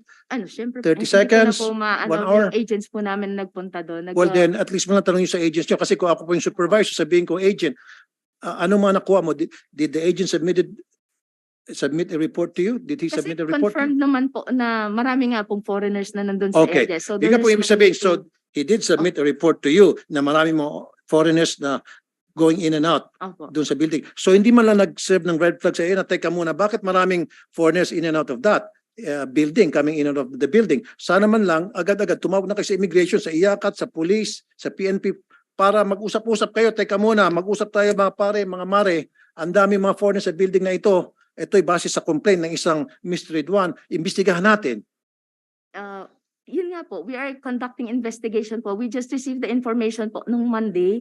Kaya nga po, we are trying. Which was this Monday? Just this Monday po. Okay, today is Wednesday. At least man lang, you should have formed a task force or what do you call this? A investigating group na para tutukan to. Have you formed a group na para gagawa ng coordination sa different law enforcement agencies for this? Wala pong investigation group. Sa amin lang po, inassign na po namin kung kaninong mag-iimbestiga po from the ATRAD po. Attorney, Anti-Human could we Trafficking please Division. call the agent assigned? Ngayon po. Yes, ma'am. Could we please call him to be present at the hearing to answer our questions? Now, If possible, ma'am, please. I will try. The hearing is ongoing po. Salamat, ma'am. So sabi niyo po ma'am, nag-submit siya sa inyo ng report. I didn't say po, nag-submit siya ng report. Ni-report lang po sa amin. Okay. Di ba pag nagpadala ka ng agent sa field, pagkatapos niyo ipadala siya sa field, kailangan mag-submit siya sa inyo ng report kung ano yung nakita niya sa field, anong nangyari dun sa field while he was there? Not necessarily po, kasi po lahat naman ng investigation is continuing. Magsasubmit na lang po ng report yan kapag tapos na po yung investigation. Or if we would require the agent to submit a progress report, then we would require the agent to submit Pero di a ba progress dapat report. pag ganun, meron pong hindi naman ordinaryong sumbong to, medyo sensitive na sumbong to, dapat every single day, merong dapat updated report ang bawat agent. In this case, unang punta niya pa lamang doon for verification purpose, dapat agad-agad may sinabit siya ng report in black and white. What happened to his field work In this to case, his, Alam po when po, he was attorney, assigned to that the building? chair shares the impatience, even exasperation of Sen. Rafi. Kasi po, we passed to the NBI the information about the premises of the building at yung testimony ni Ridwan, Lunes pa po. And my senior staff even spoke to the NBI Deputy Director on Monday to emphasize the need for urgency, yung timely action. Kaya hindi ko rin po alam kung bakit hindi nagkaroon ng yung totohanang surveillance. NBI even requested an endorsement from my office. yes po. We are 48 hours after that po. You know, madam? Yes. Okay, I'll tell you, NBI and PNP. Nung ako po ay hindi pa senador, ako po ay Rafi Tulfo in action as a broadcaster, may programa Wanted sa radyo. Kayo po ay mga taga-law enforcement. Pero maybe meron kayo matutong aral sa akin, especially you, Attorney Nolasco. Pag nagpapadala ako ng asset, base po sa investigasyon, base po sa sumbong ng isang taong inabuso, inapi, or whatever yung sumbong niya, magpapadala ako ng aking asset doon sa area o doon sa lugar na isinusumbong para magmanman. Kung kinakailangan, pasukin yung building na yon. Halimbawa, magsusumbong siya dahil may problema doon sa loob ng dole, suplado ng mga empleyado doon. Then papadala ko ng tao ko na papasok mismo doon sa dole, sa building ng dole para mag-imbestiga. Kung kinakailangan, magdadala ng camera. Ganun dapat ang tamang pagpapadala ng asset, hindi yung para sabi nyo kanina, nandun na sa labas ng building at tumitingin-tingin lang, hello, nasa yung mga foreigner dito. No, that's not the way to investigate. If you want to investigate a serious matter like this, unless man and we're talking about human trafficking at napaka-sensitibo at napaka-importante itong mga binigay niyong impormasyon, at least man lang po yung pinadala niyong asset ay veterano, hindi pong bagito. At kung siya veterano, he knows better na dapat pumasok siya sa loob at nagtanong-tanong. Did he do that? He should have at least asked some questions. Kung nagkukunwari siya, gusto niya apply ng trabaho doon, o whatever, dumiskarte siya para makuha siya ng information, maka-extract siya ng information doon sa mga tao nakatira doon sa building. And sinabi niyo po kanina, attorney, nandun lang siya sa labas, nagbabantay. Dapat pumasok siya doon at nagtanong-tanong. Ganun ang tamang paraan ng papapadala ng asset. Attorney Nolasco, in the same spirit na in-address ko si Yusek T kanina, my office and our committee have had a very good relationship so far. Very good sa NBI Special Action Unit. Me too. Lalo me too. na, same kina Yeah. Sen. Rafi. In fact, Lalo na para sa pastillas investigation. And sa Iyakat, sa OSAIC nga, sa outbound trafficking victims. Kaya sobrang surprising. Yung ganitong, nagmumukhang foot dragging. Doon naman sa inbound na trafficking at crypto scamming. Kaya po kami nagugulat talaga. Medyo nadidismaya po, honestly. And then let me continue. For the information of Attorney Nolasco, I'm a staunch supporter of the NBI. In fact, sa last budget hearing, Madam Chair, ipinaglabang ko na madagdagan ang budget ng NBI. And you know that, right? And I'm a big fan of the NBI. Pero kung ganito lang palagi ang marinig ko na mahina palang performance ng mga ibang tao dyan sa NBI, next time hindi na ako magsusuporta para makapagdagdag ng budget. For what? Yung pala aanga-anga yung mga ibang tao dyan sa NBI. I'm not telling you na ikaw mismo. Pero again, going back to Attorney Luasto, dun sa pinag-usapan natin, ang tamang proseso po talaga kapag may mga sumbong tulad nito na napaka-sensitibo, napaka-importante po para sa akin, para sa bansa natin, especially we're talking about foreigners, 1,000 foreigners going in and out of that building. At least man lang, nagpadala ko kayo ng tao sa loob, pumasok mismo, in-infiltrate yung loob ng building at nagtanong-tanong, visually nag-investigate. At pwede rin magpanggap, mag-apply ng trabaho. Ginagawa po, with due respect, Your Honor, ginagawa po namin yan talaga. Hindi, on the first Opo. day. Kasi sabi mo, on the first day, wala po, nagtingin-tingin lang sa labas. You said that a while ago. Yes po, pero yun po talaga yung nangyari no, during the first day. Pero ang end view po namin talaga is to apply for a search warrant. Kaya nga pag sa apply You don't po need you don't need a search warrant. even for first. a rescue, kasi kinausap No, po ma'am. Wala namin pa mo siya, ng rescue, ma'am. Ang sabi ko pa nga, intel gathering pa lamang tayo. Ang warrant is pag i-raid nyo na po yung building. But you're not gonna do a raid yet. Before you do a raid, you need intel gathering muna. After intel gathering, that's when you go to a court to tell the judge na we have enough information, we gathered enough intel para kayo po ay makapagbigay na sa amin ng warrant for a raid. Di ba? Tama? Tama po yun. O kasi ang sinasabi niyo po, raid na agad. Kaya kailan mo ng search warrant. No, intel gathering muna bago ka makapagpunta sa korte at kayo po ipayagan ng korte ng raid at mag-i-issue ng warrant. Papayag ang korte na mag-issue ng warrant sa inyo. Para sa inyo. O, so sa intel gathering pa lang, nag-fail na kayo. Paano kayo ma-issue ng warrant? Paano makipagtulungan sa inyong judge at magbigay ng warrant para i-raid yung building ngayon kung sa intel gathering pa lamang nag-fail na kayo? Hindi naman po siguro failure yung aming intel gathering kasi Kaya nga sabi mo, ma'am, nag-antay ka ng warrant. opo. Okay. Paano ka nga makakakuha ng warrant from a court, from a judge, kung wala kang intel? You need intel. And that intel, you need to give that to the judge and the judge will evaluate whether yung intel ba yun ay papatulan niya o hindi para makapag-issue siya ng warrant. Nag-apply na po ba kayo para sa warrant na yun, attorney? Unang-una po, yun nga po, kaya po nag-intel gathering is para po magkaroon ng personal knowledge yung aming mga agents. Yun nga po. Kaya nga po, hindi naman po kami basta lang makakapag-apply po ng warrant like yung pong Kaya nga po, sinuggest na kaso ma'am, yung intel ninyo is visual lang sa labas. Dapat intel, pumapasok. Yun. O, may mga na-interview na po kayo, ma'am, attorney, madam. Initially po yung Sino-sino na po na-interview niyo po, madam? Hindi ko po alam kung may na-interview na, Okay. pero definitely yung agent po, nag-conduct na yan ng surveillance sa area po. Kaya nga, And ma'am, yung tinawag- finding ways of entering the building na hindi po naman makukompromise yung aming magiging investigation. I know that. Ma'am, tinawag nyo na po kanina yung agent assigned. Ay, Parating hindi na pa po ba? Hindi pa po. Hindi pa po. Pero, So, ma'am, pero request po ng komite kanina sige po. Patawagin nyo po Yes, sila para masagot nila yung aming mga tanong din. Okay. Please. Salamat po. at sabi niyo, ma'am, hindi siya nag-submit ng report. Di ba Wala dapat pa po. ma'am yung unang pagpadala niyo pa lang sa kanya, agad-agad pagbalik, Madam Supervisor, Attorney, ito po yung nangyari sa aking pag-visit, sa aking pagtantya, marami pong mga foreigners at ito po yung dapat pag-imbestigan. Dapat magbibigay siyang recommendation, right? Did he? Hindi po kasi ganun ang procedure namin sa NBI. Okay. So siya gagawa lang report. Pero dun sa kanyang report, sinabi niya maraming foreigners, right? Opo, meron naman kaming constant Sinabi niya po, communication okay. po kasi. So nung pagsabi niya doon na maraming foreigners, yun po wala na kayong ginawang ugnayan sa ibang law enforcement para alamin kung bakit maraming foreigners doon. Tulad ng Hindi. immigration, IACAT at PNP, gaya ng sinabi ko kanina. Hindi right. pa po umaabot sa ganong level yung aming investigation po. Pero ma'am, dapat ganun-ganun palagi, agad-agad.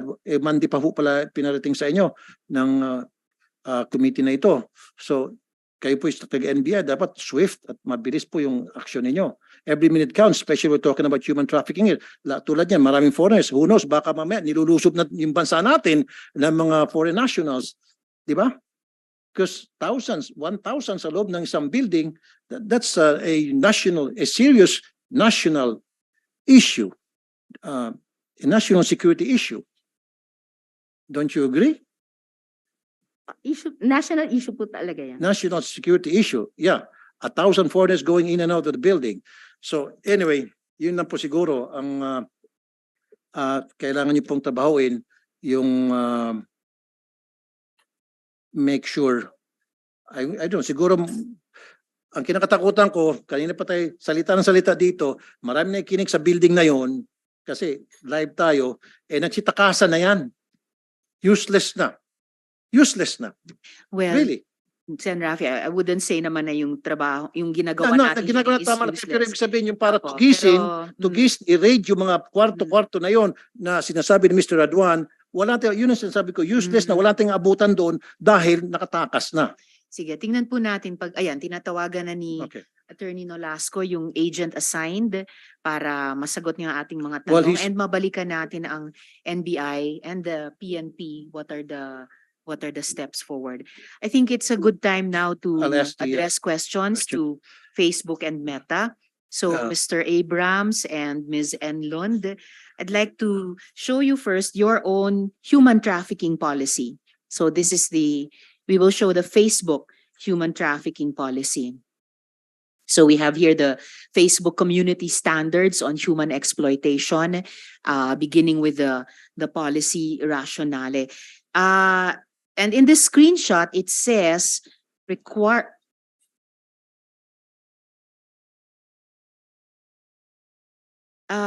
so it says as requirement,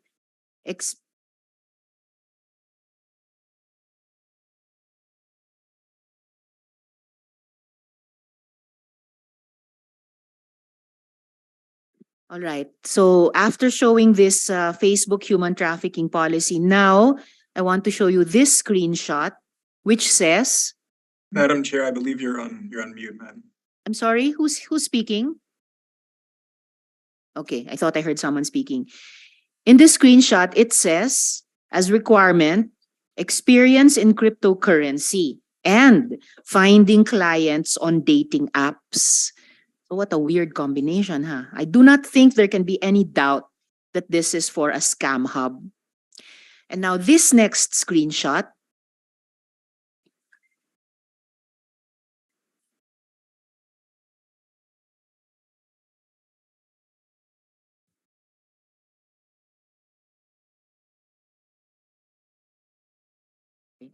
so this same screenshot says, if you are an elite. So that's the hook there.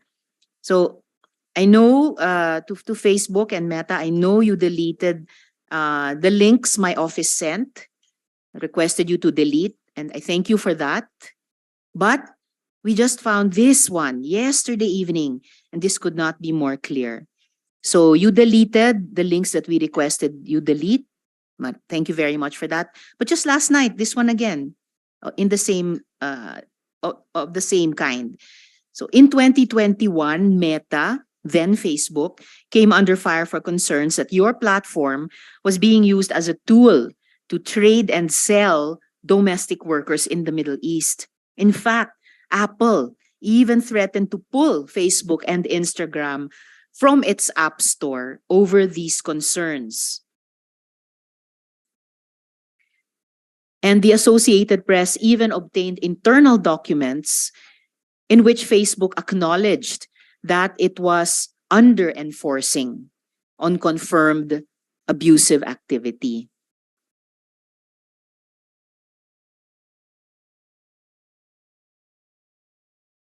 So questions, first of all, to Ms. Enlund and to Mr. Abrahams.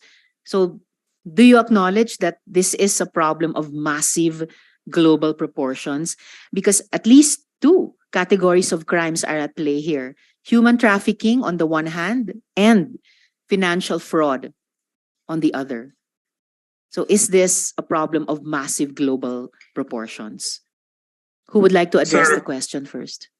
Absolutely, I'd be honored. Mr. Senator Abrams. Hunter. Yes, can the committee hear me clearly? Could you please speak closer to the mic also so that we Sure. can hear you clearly? Yes, is this any better, Senator? A little bit. Is that the closest you can get to your mic? Excuse the last minute adjustment. Is this any better, ma'am? That's a bit better. All right. If that's the best, thank you. Please proceed. Absolutely. Let me move my camera up a moment. Let me just begin by thanking you for inviting us. We've had a strong relationship with your office and with the agencies in the room there for several years. As you know, we were strongly in favor of IATA and the anti-OSAC measures. We continue to work with relevant agencies on how best to operationalize them.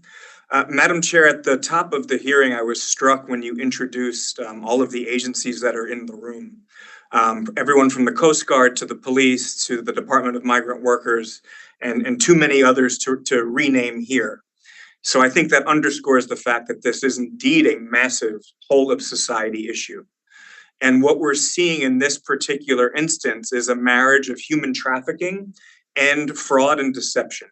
This is a fairly novel crime type. You acknowledged in the very beginning, Senator, that organized crime is behind this. So there's a level of sophistication here that we're doing our best to tackle as quickly and as in real time as we possibly can. So to that end, as your good office is likely aware, we have onboarded into our special reporting channel NBI, PNP, the Department of Migrant Workers, IACET, Department of Justice Office of Cybercrime, and others. We remain staunchly supportive of IATA and our obligations thereunder. But to be clear, the reason these scams exist is because they're inherently deceptive. So the reason we're not catching all of them right away and before they can hit the platform is because they're designed to evade our systems. So when you, for example, Senator, give us links, seed links, and we're able to remove the content, we're able to then better train our tools to detect what exactly is fraudulent and what is triggering the response of Filipino citizens in this instance. Okay, In a but public Mr. hearing- Abrams, before we go Yes. to what are triggering the response of Filipino citizens, or for that matter, other nationals who are now, we discovered, also being victimized and here in the Philippines, let's just stick with your platforms first. Thank you for acknowledging that this is a problem of global proportions. It's a massive problem. It's an intersection of two crimes. I'm not sure how novel that intersection actually is, but what is particularly distressing also is that the recruitment for these ads takes place nearly exclusively on Facebook. And I say nearly because there's also TikTok, apparently, but it appears to account for a small percentage. Is the company aware of that these crimes designed to evade detection, novel or not so novel, intersecting with each other, somehow find Facebook as the platform where they can most insidiously and destructively commit their crimes? I can acknowledge, Senator, that as you're well aware, we play an outsized role in Filipino society. Most of this is a good thing, right? It supports business and communication with the diaspora. So I Though, think it's Mr. because Abrams, it was also Facebook that reached Ridwan in Indonesia. Absolutely true. And as we get better at detecting, we are hearing from law enforcement partners in other markets and other countries in the region that because of our detection measures, it is moving elsewhere. I'd also like to point out that what happens usually on our platforms, as you pointed out earlier, madam, or as Ridwan, our brave witness today pointed out, what happens on our platform tends to be the more agnostic and harder to detect activity, and it then moves into another platform. And like most offenses we're seeing worldwide these days, these are multi-platform offenses. So they might start So on you're one like of the our apps and threshold then... platform. I'm sorry, madam? So you're like the threshold platform before they move on to other platforms. In lots of crime types, not exclusive to trafficking, not even exclusive to fraud and scams, initial contact can be made on our platforms. And then the criminal activity or the more objectively objectionable interactions occur on other platforms or in the encrypted space. So, Mr. Abrams, briefly, since you were already starting to move to that earlier, what what has the company done? What have you done specifically to fight human trafficking, to scam hubs on your platform? We don't need a full presentation, but at least to know what you have done already. Sure. And I appreciate the fact that you don't want a full presentation in such a public forum. As Senator Raffi pointed out earlier, we don't know who's watching. So I'm going to avoid getting specific here so our adversaries aren't constantly changing their techniques. But anytime we get reports from one of our onboarded or trusted partners, so some of them are government, some are law enforcement, some are non-government law enforcement, some Melina can speak to in the civic space, we train our tools each time we receive these to do a better job detecting them. So in fact, what you submitted, your good office submitted to us yesterday or the day before, Senator, will make those tools stronger. I think in a more practical sense, what I'd like to highlight is the fact that not only were we strongly in favor of IATA and the anti-OSAC bills, we're working with your law enforcement agencies on how to better operationalize them so that they can be nimble and get information lawfully and appropriately, but as quickly as possible in an extrajudicial manner. So not having to get a search warrant for basic subscriber information for every one of these. And I think we were one of few foreign tech companies that were out there sort of leading in this space, openly advocating in the Senate, to your office, in the House, advocating for your law enforcement to have more nimble access to our data. So just as recently as last week, I was at the Office of Cybercrime, retraining them on how to get requests under IATA in, retraining them on takedown requests, on what's required legally and under our terms of service. So on each and every day, without exaggeration, Madam Chair, I speak with law enforcement in the Republic of the Philippines. So that's about as concrete as I can get without getting into nitty-gritty. Madam Chair. Thank you, Mr. Abrams. Yes, just right before I turn to Sen. Rafi, perhaps Ms. Malina would also like to weigh in on, aside from what Facebook or Meta is doing to strengthen tools and train with law enforcement agencies in different countries, what you are doing at the very start, before the crimes are able to be committed, to deny access to those syndicates to your platform. So, Ms. Malina, well, I'll ask Sen. Rafi to come in first with his questions, but then Ms. Malina, could you please also add to what Mr. Abrahams has started to tell us? Sen. Rafi. Thank you, Madam Chair. First of all, I would like to inform this committee that I went to Facebook personally a couple of weeks ago to talk to them pertaining to some issue where my Facebook page is being used by some syndicates to scam my subscribers, and I would like to thank Facebook because they were very cooperative and very helpful, and they answered all of my questions patiently. And I came to know from them that they are more than willing and happy to help this government, Philippine government, even the Senate, for anything that we need from them. In fact, they've been trying to reach out to the Senate about certain things that they might be able to do to help whatever issues we have pertaining to Facebook. And again, Facebook, thank you. Now, my question to Facebook is, what is it that you're doing right now to really stop this scam that's been happening in Facebook, especially in my account, even up to now? Madam Chair, if you go to my Facebook page and then someone would make a comment about my post, and then there will be an automatic, what do you call that? Automatic reply. And that automatic reply would say, you know, there's a job waiting for you, etc. Or Madam X is very kind, and because of her, I'm now a millionaire. It's still there. Is there anything that Facebook can do to stop that? Because I'm tired of deleting and deleting. And it came to a point that I can no longer delete, and I'm like banned of deleting because on my own, I mean from deleting, not banned from deleting, because I've done so much deleting on that particular day.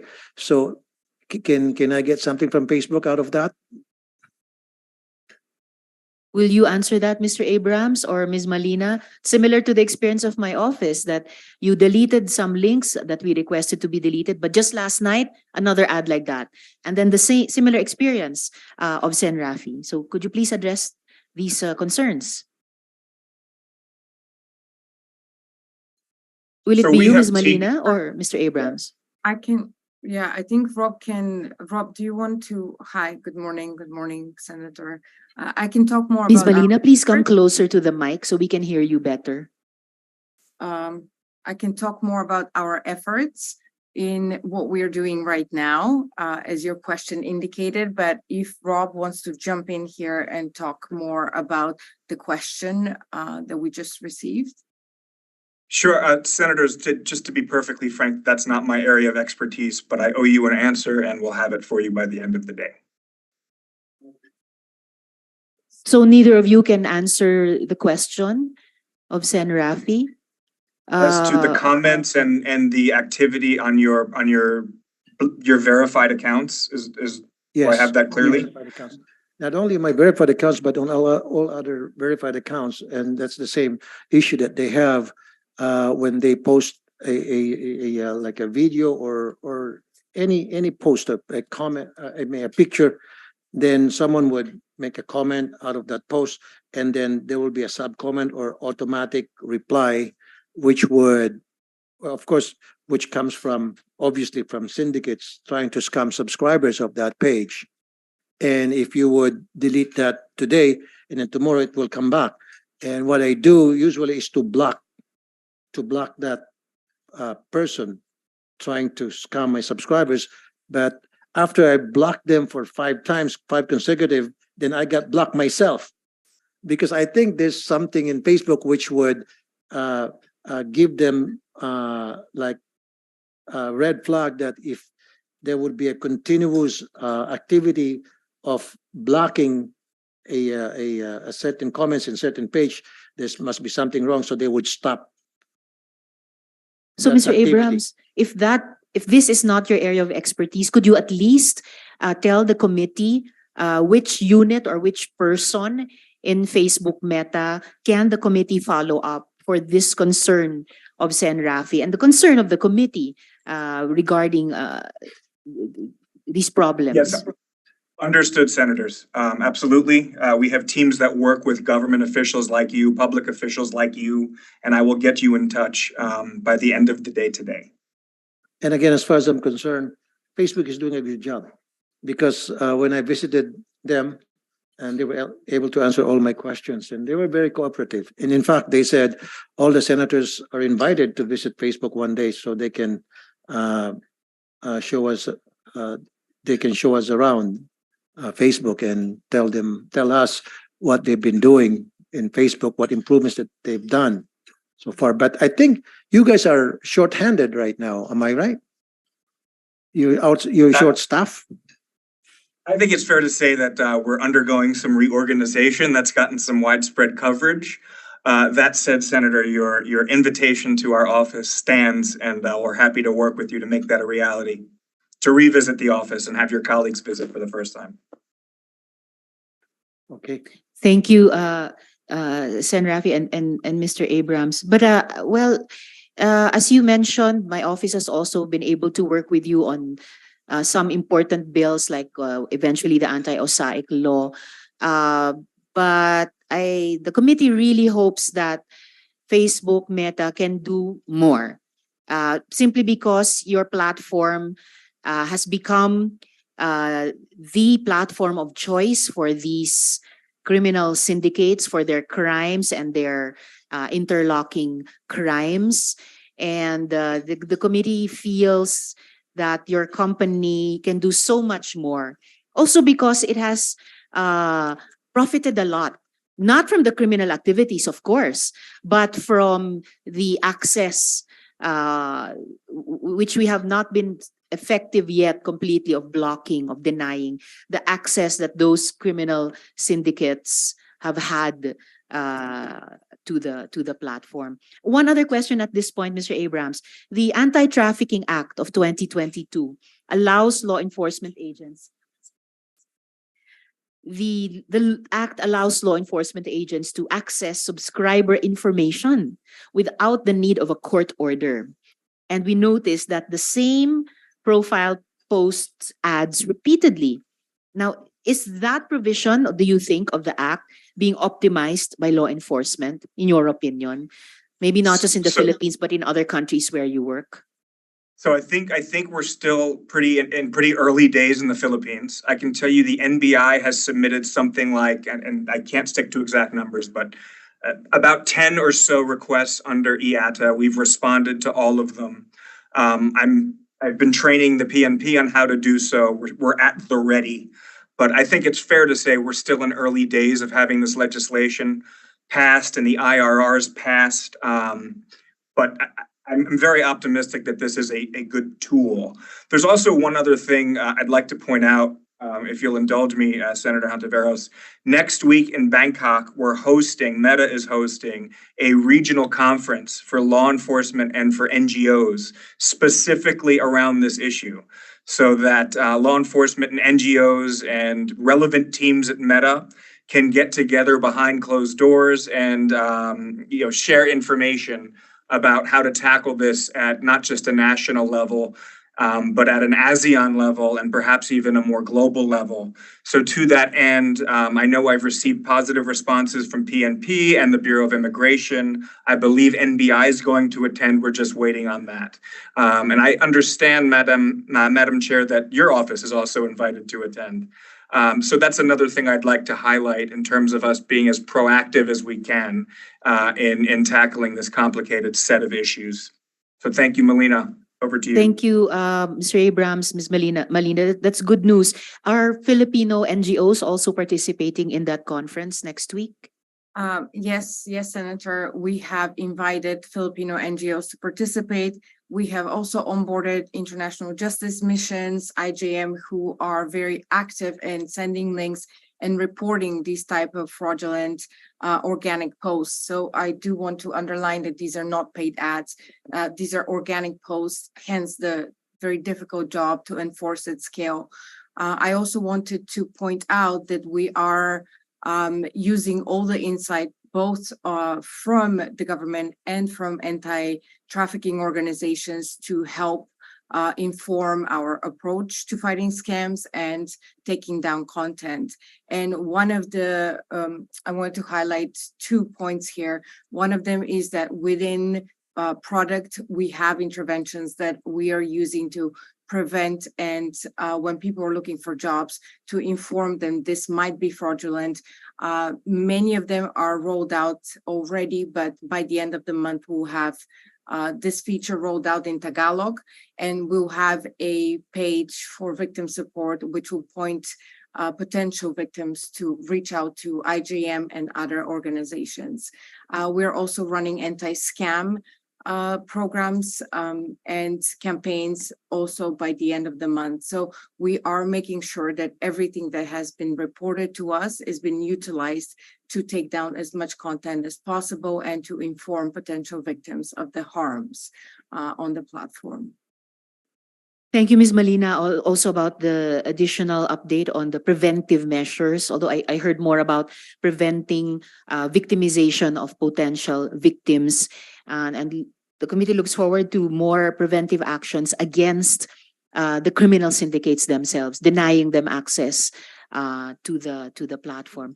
And I hope the conference, well, I'm guessing that the conference might be related to, if not, is the Bangkok dialogue process that held a first conference months ago, sometime last year, which the committee heard about from the U.S. Institute of Peace. In any case, all efforts at ASEAN and global action against trafficking, crypto scamming, etc., are very, very welcome.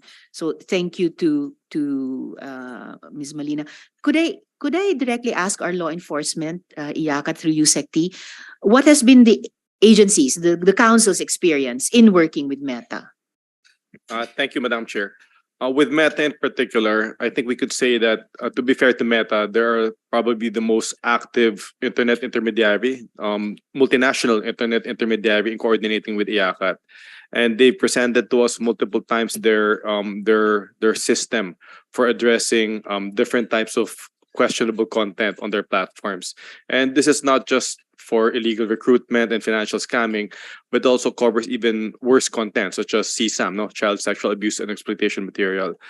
But what we did notice is that despite their active engagement with us and despite the existence of a system, of a plan, it seems very easy still to find this kind of questionable content online. So that's why one of our points of dialogue with them is how can they do a better job in policing this particular content, because it's difficult for us to be the one to ask for them to take down the content all the time, because there's just too much. And considering how easy it is to find the content, maybe they could come up with a system to take down this content. But it's not just taking down content that is another point of discussion between IACAT and Meta, as well as other internet intermediaries.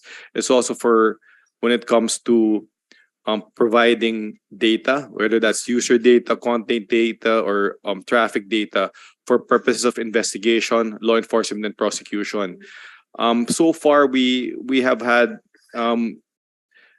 no conflict yet with Facebook on when it comes to the provision of data, but we anticipate that as a possible issue in the future with, if not Meta, maybe other internet intermediaries, because some internet intermediaries are of the view that even if Philippine law has a provision that empowers law enforcement to directly subpoena internet intermediaries for this data, they believe that we can't do that. We have to go through mutual legal assistance, a very lengthy process to be able to secure the information that we need.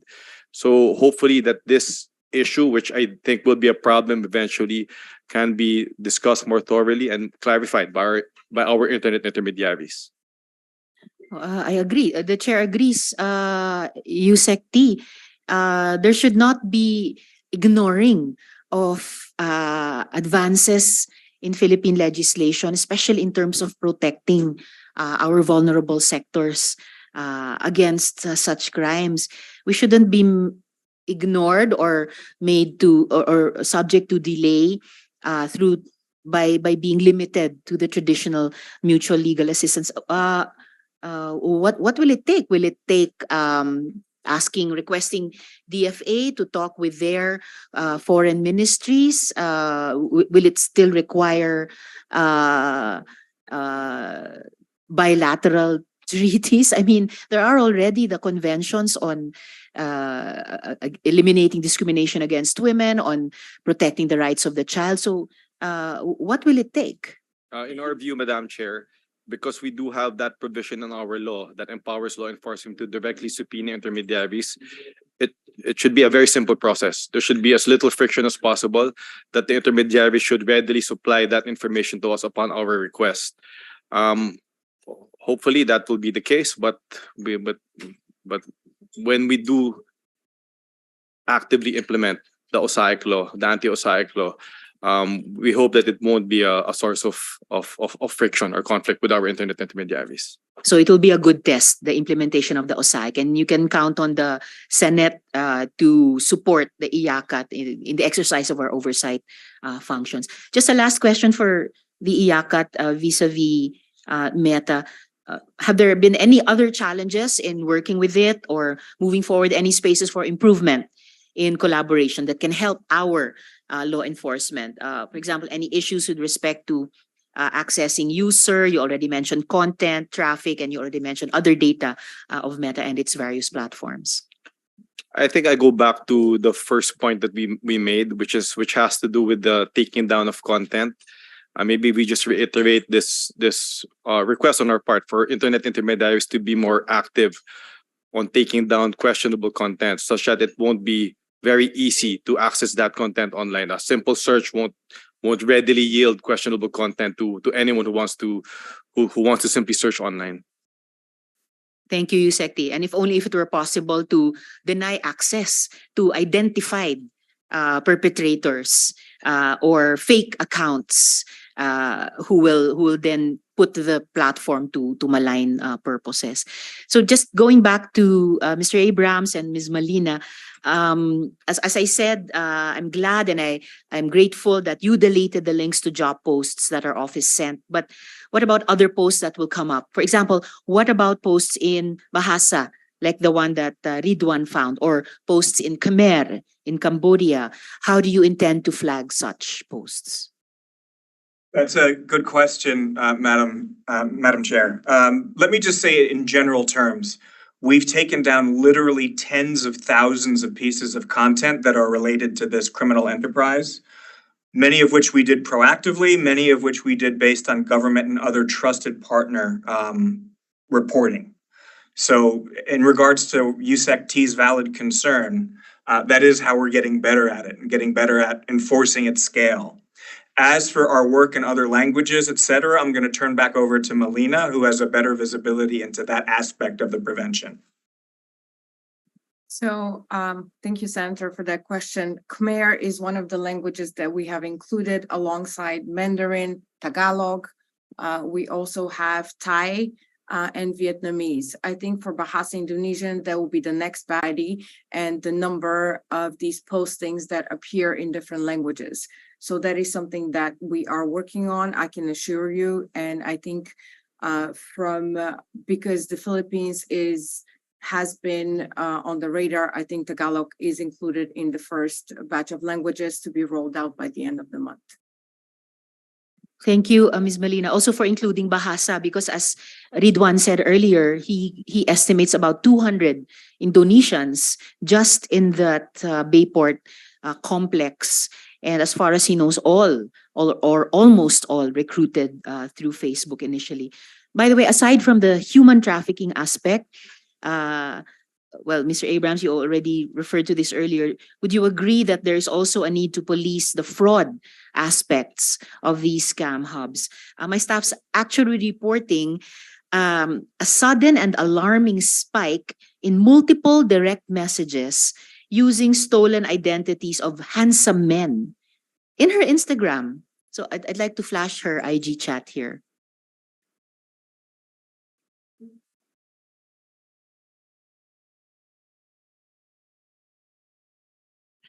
So here, okay? And I'd like to note for the knowledge of everyone, she's married. She's not looking in dating apps. So these messages even came unbidden. Now, when she reverse image checked the photos, they were lifted from someone else's Facebook profile. Now, Ms. Malina, Mr. Abrams, Facebook and IG are both your company. So shouldn't there be a mechanism to check this? Ms. Malina. So for the search interventions that we're planning to roll out, they are both rolled out on IG and Facebook.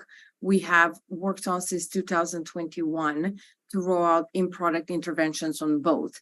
I think what you're referring to here is account impersonation, which we have very strict policies against. I would like to encourage to please report from this post itself. This looks like someone's reaching out to somebody, but if this post is reported, we'll take down accounts and we'll take down associated and connected accounts to this account as well. I don't know if— Thank you, Ms. Malina. I'm sorry, did I interrupt you? No. I'd be happy to just add to that for a moment. Thank you. Yes, if you'd please, indulge. Mr. Abrams. Yes, our goal is to be as adversarial as possible to those who want to do harm to our users. That includes scams, that includes human trafficking, that includes financial fraud. So to that end, though, however, a big part of this is not just in-app reporting. So in other words, your colleague who received that clearly very scammy unsolicited messages in her Instagram, she has the ability, of course, to report that. But we also need all of us, whole of society response here, scam education and digital literacy. So to that end, I've worked with the anti-cybercrime group at PNP. So all of the regional task forces are now blue tick verified. Through their Facebook presence, they can publish the anti-scam material that we've given them. That's certainly not a magic bullet, but Melina and her team, for example, worked very hard on getting language appropriate anti-scam awareness material out to law enforcement, to NGOs, to civil society. But everyone from DepEd to the police, the entire life cycle of one of these offenses needs to sort of weigh in on this, from prevention straight through to prosecution. Thank you, Mr. Abrams and Ms. Malina. Yes, those in the chat, it would seem like account impersonation, but given the intersection between human trafficking and crypto scamming, even account impersonation can lead to invitations into criminal activity like that. And Mr. Abrams, I really like the adversarial attitude that you say the company is assuming towards criminal syndicates, and of course, because giants like Meta and IG, by your actions alone, can really create an impact. We'll continue to do to improve our whole of society approach here, Philippine side, but your company is so big that actions it can take to make that adversarial attitude felt by those criminal syndicates, it can really be a game changer. I'd like to go back to the NBI, Attorney Nolasco. Nung February po kasi, baka maalala po ninyo, during the previous hearing, we turned over to the NBA ATRAD the names of the local recruiters implicated in the human trafficking operation to the scam hubs in Cambodia. So ito po yung earlier stage natin. And we also facilitated a meeting where we gave live links na na-access po sa tulong ng ating mga rescuees. No? Binigay po natin yung links na yung NBI agents po natin posibleng magamit para mag-communicate dun sa mga recruiters na yon. May inabot po ba iyon? Yun pong names, yung links na binigay, we coordinate with the Meta platform po sa Facebook po, at na-receive po naming report ay yung pong mga links na ay yung pong IP address na ginamit or yung accounts po na yon ay nasa Cambodia. So yun na nga po yung finurnish namin sa inyo. Opo. So nag-communicate ba yung mga ahente natin ng NBI sa mga recruiter na yan? May inabot po ba yung communication na iyon? Aside from dito sa recruiter po na ito kasi,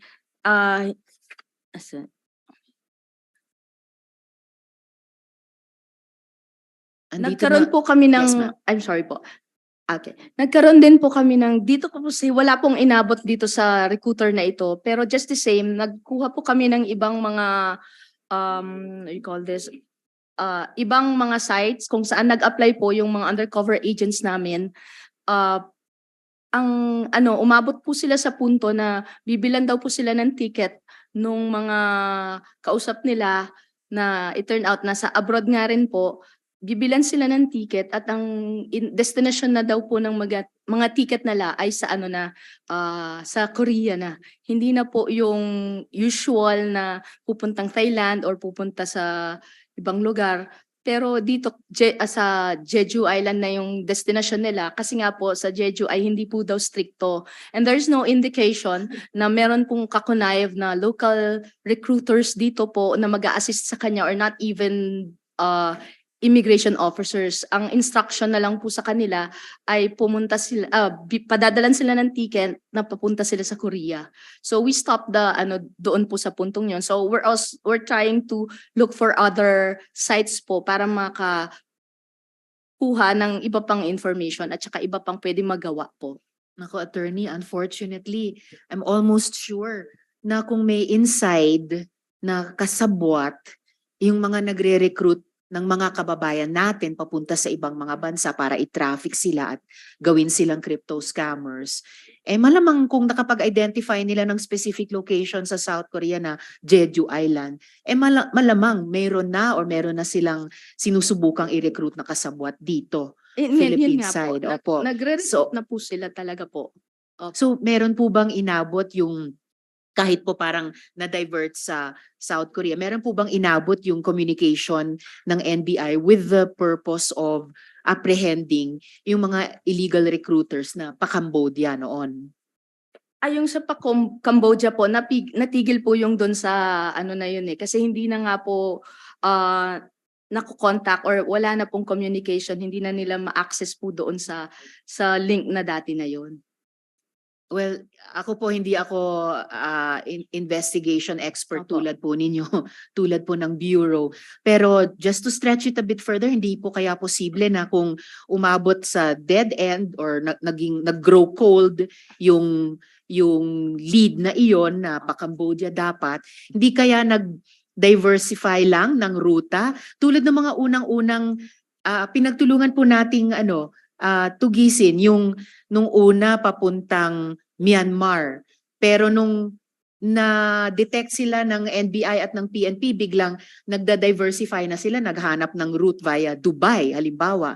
Hindi kaya posible yung nag-recruit sa kanila pa Cambodia, ito rin, or may link sila dun sa mag-set up shop naman sa South Korea? Posible nga po, kaya we're constantly trying to get links kung saan pwede po mag-apply yung mga nag-undercover. Katulong po nga po namin yung mga taga-iyakat po na sila yung ginagamit namin para mag-undercover. So constantly naghahanap po kami ng links na posibleng mag-connect at saka yun nga, ang naging huli po naming is application nung undercover namin is sa papunta pong through Korea po yung kanyang instruction. So itinigil na po namin kasi wala naman pong instruction sa kanya na makipag-coordinate siya with somebody from the Philippines. Ang lahat po, ang kausap niya ay nasa abroad. Ang lahat ng instruction ay yun nga, pumunta sa Korea kasi nga maluwag daw po doon. So they're looking for other links na mas maluwag, other routes na mas maluwag po. So, kasi nga naging na rin po yung immigration, naging stricto na rin po kasi sa immigration Kaya hindi na po sila nagre-rely. Siguro kung may naging contact mo po sila noon, hindi na po sila nagre-rely doon. Nagre-rely na lang po sila doon sa ibang paraan ng paglabas po ng Pilipinas. Ma'am, kung links lang ang pag-uusapan, no? We've been talking with Meta and Instagram. Ang dami pong links online pa rin, no? Kahit ngayon, makakahanap po tayo sa Facebook. Sabi nga nating mga Pilipino, kung gusto, may paraan. And alam po natin, live pa itong criminal activity na to dahil marami pa po tayo mga kababayan na naghihintay pa nga po na either ma-rescue, tulad ng ginawa ng DFA or some other way, no, na makauwi. And then matanong lang, bago natin puntahan yung ating mga rescuees galing nga mismo sa Cambodia, na sila hanggang ngayon nagmamalasakit na dumalo rito para makatulong pa sa ibang mga kababayan nating na traffic at pinilit na gawing scammer. Natawagan nyo na po yung agent assigned ba? Ay, opo, papunta na po. Papunta na po siya. Okay. At para sana po matanong sila bago mag-adjourn yung ating hearing. Kasi alam niyo po, attorney, nung pinasa po namin yung Expanded Anti-Trafficking Act nga po of 2022, ang gusto talaga namin mabigyan ng additional tools yung ating law enforcement dahil aware po kami na bumabangis, tumatalino, at nagiging mas madulas yung mga human traffickers. Maigi po kung nagiging mas mahigpit pa ang BI, pero for sure hindi ganyang kadaling susuko itong mga ito because they've made so much money so far. So mag-evolve pa rin, parang virus din, magmutate din po iyan. Sana po we can act with dispatch.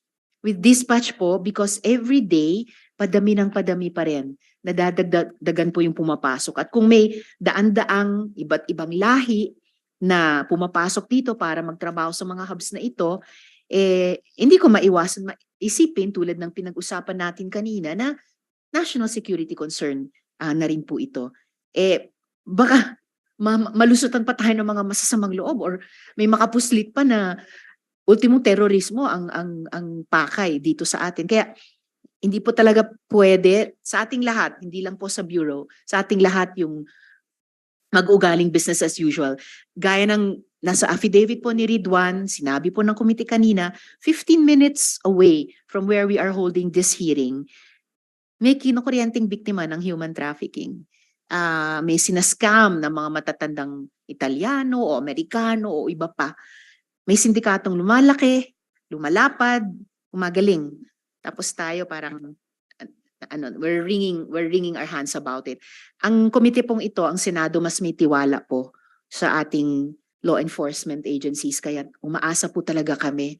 And you can count on our support while and when you act with dispatch and decisively na mapigilan talaga natin itong trafficking at saka scamming na ito. Just for the record po, ma'am, at para sa kabatiran ng lahat. So now we turn to our rescuees from Cambodia. At gusto ko pong mag-focus sa kung paano yung ating gobyerno ay nagpo-provide ng aftercare services para po sa mga repatriated na victim survivors. Kailan nga po kayo nakauwi mula sa Cambodia? Ako po nung January 16, tapos Kami pong 8 Pilipinos noong Feb 25 po. Welcome back po talaga at muli mabuhay sa ating Department of Foreign Affairs kina Yusek De Vega sa inyong isinagawang ito. Nakatanggap na po ba kayo ng assistance mula sa ating gobyerno at may ma-share po ba kayo tungkol sa process ng pag-access ninyo ng assistance na ito? Bali po nung dumating kami ng Feb 25, yung mga employee ng OWAD, in-inform kami na to follow na lang yung assistance nila. Then, March 1, yung sa ayakat ng DSWD sa Mandaluyong, they texted us na pumunta kami dong 8 for the assistance. Then they gave us assistance. Then, sabi nila, yung assistance daw po na yun is ganun lang kasi nga, no one endorsed us nung dumating kami. Yes po. Tapos bali, pagdating po namin doon, sabi ko, meron po ba assistance ng DSWD? Sabi nila, meron daw po. Sabi ko, paano po namin yun makukuha? Tapos sabi po nila is, hindi namin kayo may endorse. So, yun po sabi nila sa amin. Bakit daw po kayo hindi may endorse? Bagamat tatanungin din po natin ang DSWD. Bakit daw po na ganoon? Hindi daw po kami na-endorse ng maayos. Hindi po namin alam kung sino pong magi-endorse sa amin that time. So, bali ang nangyari po, yung in-advise lang sa amin na kami na yung lumakad. Siya lang po yung naglakad mag-isa, as in. Kaya, last week lang po kami nakapunta sa DSWD after 2 months. So, Asek Dumlao, pwede ba nating tanungin, meron po ba talagang dapat mag-endorse sa kanila? Sino ang dapat nag-endorse? Otherwise, hindi po matutuloy yung assistance liban kung sila na mismo ang maglakad nito. Sayang po kasi kung ganon dahil gobyerno ang nag-rescue, DFA, so maganda po pati yung aftercare tuloy-tuloy, DSWD at yung iba pa nating ahensya. Asek Dumlao. Magandang hapon po, Senator Risa. In response po to that question, unang-una po, we would like to mention that the DSWD is implementing yung recovery and reintegration program for trafficked persons. So yan po, nagpo-provide po tayo ng shelter, counseling, legal assistance, and of course, skills training, job placement services, aside from yung assistance to individuals in crisis situation, and of course, yung ating sustainable livelihood program, and other specialized programs of the department. Now, with respect to the provision of these services, napakahalaga po for the department na ma-assess natin yung sitwasyon. That is why we employ case management. Napakahalaga po yung isinasagawa na interview or assessment ng ating mga local social welfare officers so that we could determine the appropriate interventions or aftercare services that will be extended to the victims of trafficking who are reintegrated in our community. Now, dun sa katanungan po ba, we would like to ask po yung ating mga resource persons kung sino po yung nakausap nila, local social welfare officer po ba or from the national office ng DSWD? Okay, pero bago po yun, Asek, kasi ang pagkasabi daw sa kanila ay dapat may nag-endorse sa kanila, sa inyo, sa DSWD. Sino pong dapat nag-endorse sa kanila?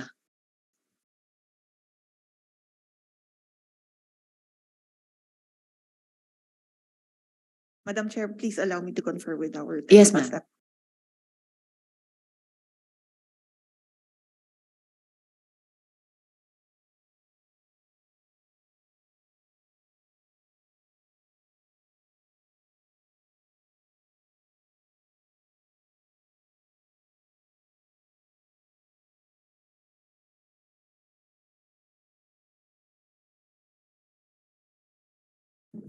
Okay, Madam Chair.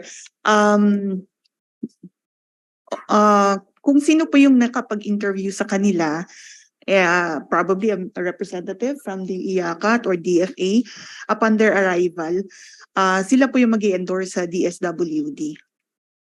So, ma'am, sir, meron po bang sinong nag-interview sa inyo pag-uwi nyo dito sa Pilipinas? Dumating kami noong February 25, 4 a.m. na sinalubong lang po ni Yusek De Vera doon.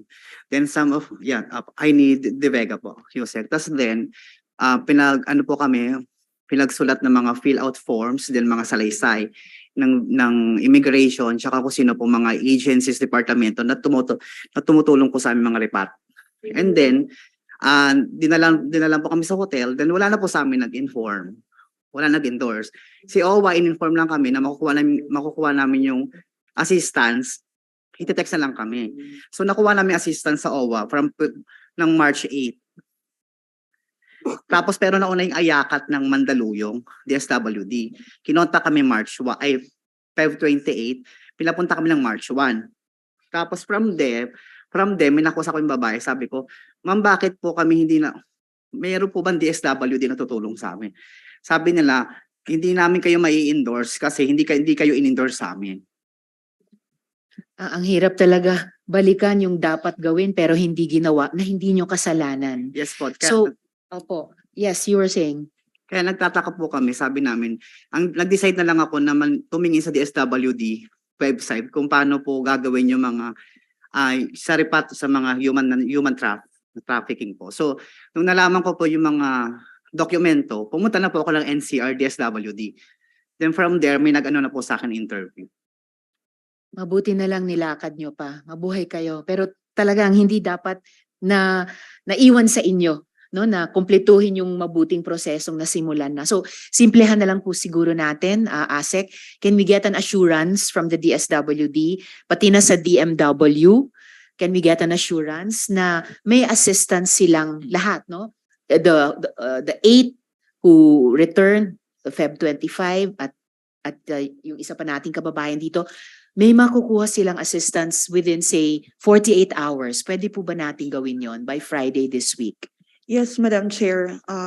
As long as the DSWD is provided with the names of the victims of trafficking, yung ma-reintegrate and who will be the prospective beneficiaries of our existing programs, the DSWD will immediately act,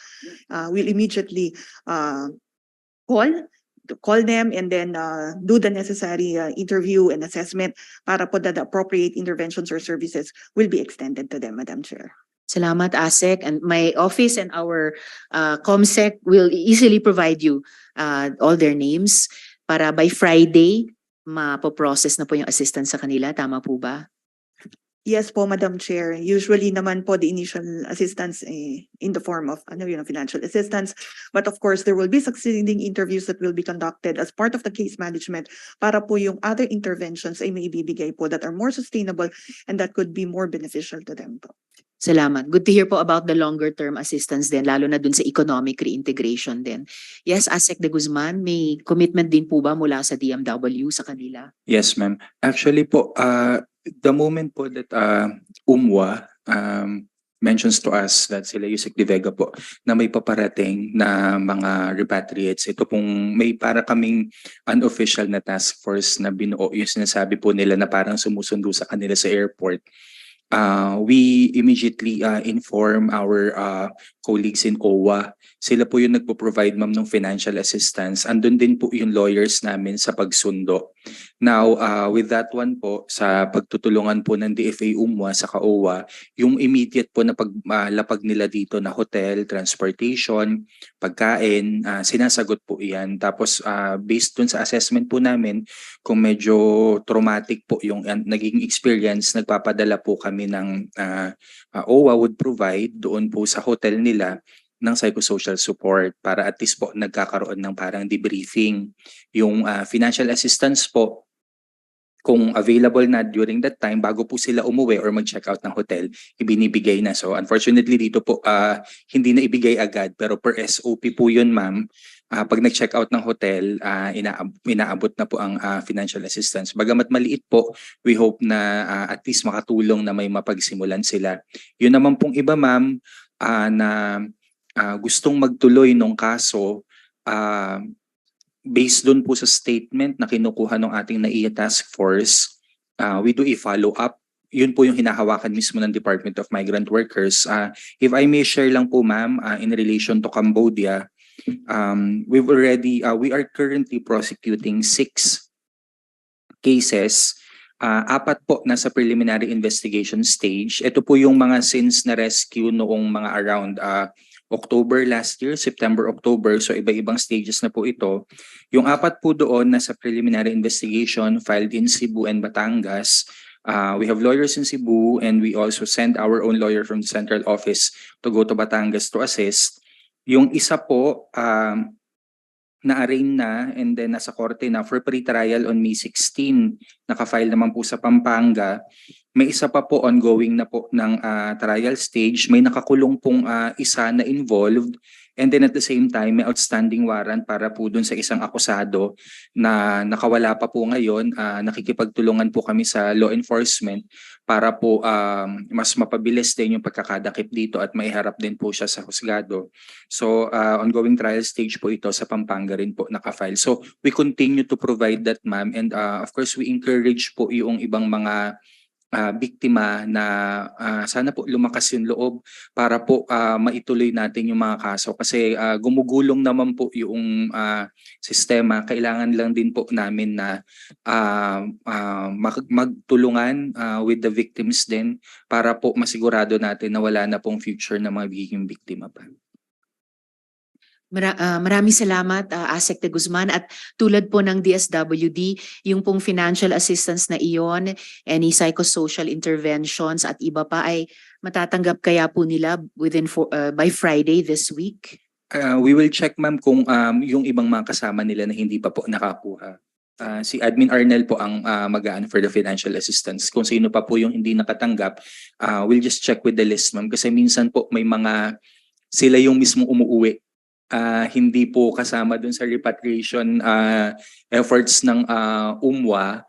So hindi namin nakaka-capture. So yung iba po doon or yun nga po kung hindi available at that time yung funds, i-check lang po namin kung mga hindi pa nakatanggap, readily open naman po yung office nila Admin Arnel for that one. Salamat, Asek. And before I call Admin Ignacio, colleagues, Ridwan has to leave for an important appointment. So the chair, the committee will excuse you, Ridwan, with very much gratitude. Terima kasih, Ridwan. Shukran for executing your affidavit, for reading it to our hearing, and for answering our questions. I am so sorry about the terrible experience you had in our country. Take care, and but thank you very, very much for your help, and we will do what we can to help the other victim survivors like you, especially your fellow Indonesians. Terima kasih, Ridwan. Terima kasih sama-sama. Anytime, Senator. Bye-bye.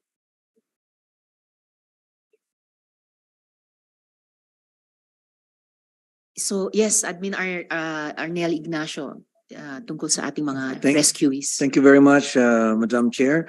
We would like to just guarantee the committee that OWA has a 24-hour station in all our airports. And if, as I've checked the records, all of the eight of you have already received your financial assistance from OWA. Kasi na medyo na-shock ako kanina no sinabing hindi eh. Kita nyo naman na Madam Chair, isa kami sa pinakamadali nyo nakakausap when it comes to assistance. It will be processed immediately and like to report to you that all 8 of them have received their financial assistance from OWA. Thank you very much. Thank you, Admin Arnel? Natanggap nyo na po mula Yes sa po, we OWA? received last March 8 po. Ito po. Last March 8, that's right. Thank you po.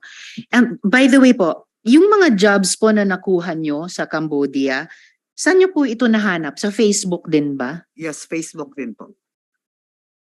Tapos pag mag-check ba kayo sa Facebook ngayon, makakakita pa rin po ba kayo ng mga job posts leading to the same or similar scam hubs in Cambodia?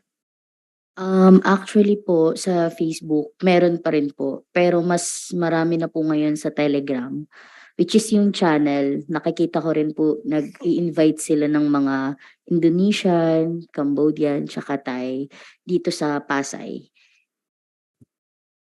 So it may be the same Bayport or iba pa, basta area din dito sa Pasay. And more of the ads are migrating maybe to Telegram, but there are still ads leading to the scam hubs in Cambodia on Facebook. Yes po. By the way, add ko lang po. Nagulat din po kasi kami, nag-o-offer na rin po sila sa Dubai. Meron na rin pong POGO sa Dubai. So, nag-trial po ako nung nakaraan. Tinesting ko po kung ano yung ino-offer na yun sa Dubai. Kumbaga parang isi-share ko sana. Bale, nakita ko po na nag-o-offer na rin ng POGO sa Dubai, which is maraming Pilipino din yung nag-accept. Hindi ko lang po sure yung nakasama ko dun sa GC kasi wala na po yung GC. Kung nakaalis na sila. Kasi ang last update, nabook na po sila ng ticket. Ayun po. Ay nako, ayan, tuloy na naman. So, earlier, Ridwan said, the one in Bayport is not online gambling, but he also said there are different kinds of scams for different nationalities. So posibleng ito rin na hindi na lang pa Cambodia, ngayon pa Dubai naman, tapos linked sa POGO. And later we will ask questions about that from our resource person, Dr. Kamba. Pero huling tanong po sa inyo, sa ngayon, sa inyo pong pagkakaalam, tuloy-tuloy pa rin po ba yung recruitment papunta sa mga scam hubs kahit sa Cambodia mismo? Sa Cambodia, wala na pong nagdadirect. Pero madalas po iniiba po nila yung bansa. Ayun po. Okay, salamat po. So now to, before I ask Yusek De Vega, Admin Arnel. Madam Chair, maikli lang po. Kasi kanina po ay nagtanong kayo kung anong aming mga nagawang proactive measures. Out of the 109 na aming pong natulungan, we found out about 75 of them ay taga call centers. So, minabuti na po namin na i-meet yung IBPAP or the IT Business Process Association of the Philippines, which they have 300 members, and the CCAP, the Contact Center Association of the Philippines, and nakikipag trabaho po ang OWA sa kanila. Ang sinabi po namin, baka pwede kami matulungan through their HR na warningan na nila. And as we speak, the advisory is being drafted, and dito sa lahat ng mga call center, the big ones and the small ones, ito po ay ilalagay nila for the information of the committee. Thank you very much, Madam. Salamat po, Admin. Yes, I'm sorry, Yusek, before I finally get you. Asek Dumlao?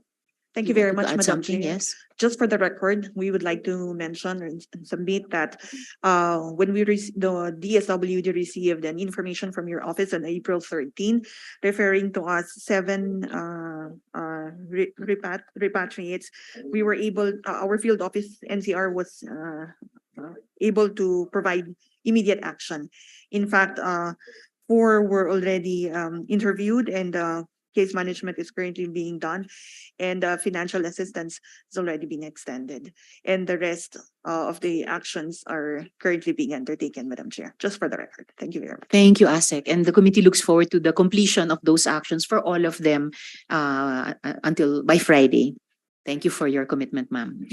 Yes, Yusek De Vega, salamat, sir. Could the good Yusek please give us an update on the rescues of Filipinos in scam hubs abroad? Yes, we have now, we've actually, since the beginning, since your hearing, Madam, 90 from Myanmar have gone home. And now there are 4 right now in Bangkok, waiting repatriation. In fact, they are in touch with me. That's why I stepped out earlier. So 4, and there's an additional 6 after the 4, no, who are working on to repatriate. Our embassies, not just in Bangkok, Yangon, and others, are commenting though, and there's a lower rate now, which means it's working. It's working. There are less Filipinos going abroad and being fooled. So I hope this means that those online offers are not appearing anymore, or hindi na pinapaniwalaan po, no? Ma'am, I'd like to add also a few things. Thank you for hearing like this, because from the DV-face part, it shows that not only are we asking foreign governments to help our citizens, we're also helping their citizens not to be trafficked here. So it's a sign of regional cooperation, ASEAN, and there have been regional meetings. We're hosting one in June, and well, it's going to be in Bangkok, but the Philippines is the chair. An ASEAN meeting on trafficking, no, in at the end of June. I also confirm, whenever we go to the embassy airport to pick up repatriates, always there.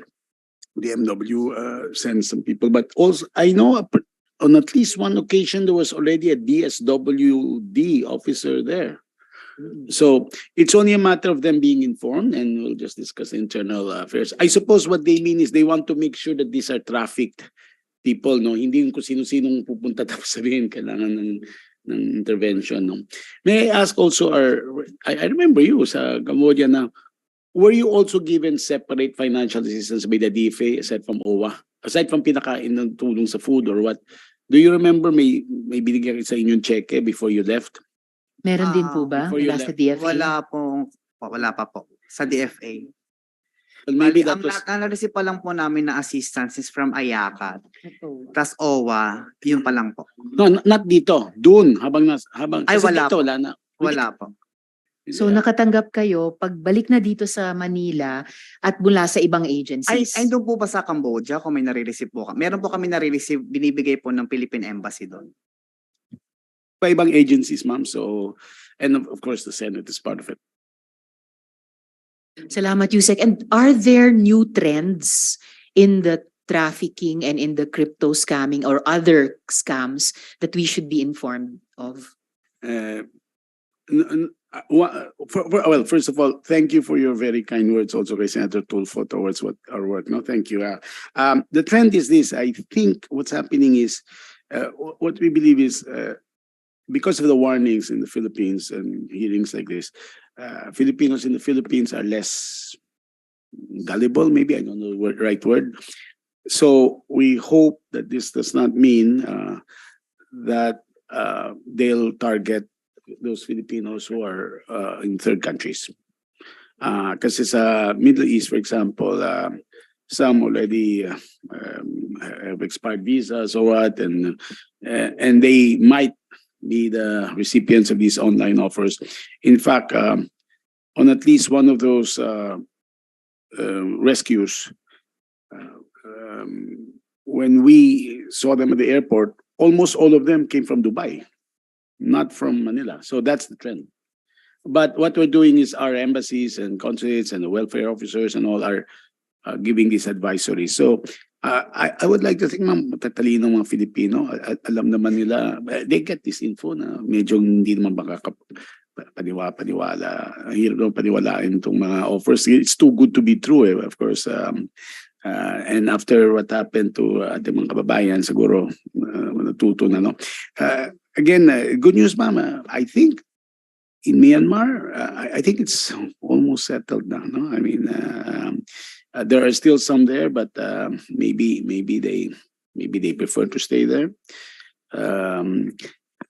Our Cambodia mission says there's no new person asking for repatriation. So I think it's working. Thank you. Thank you, Yusek. I certainly hope it's working.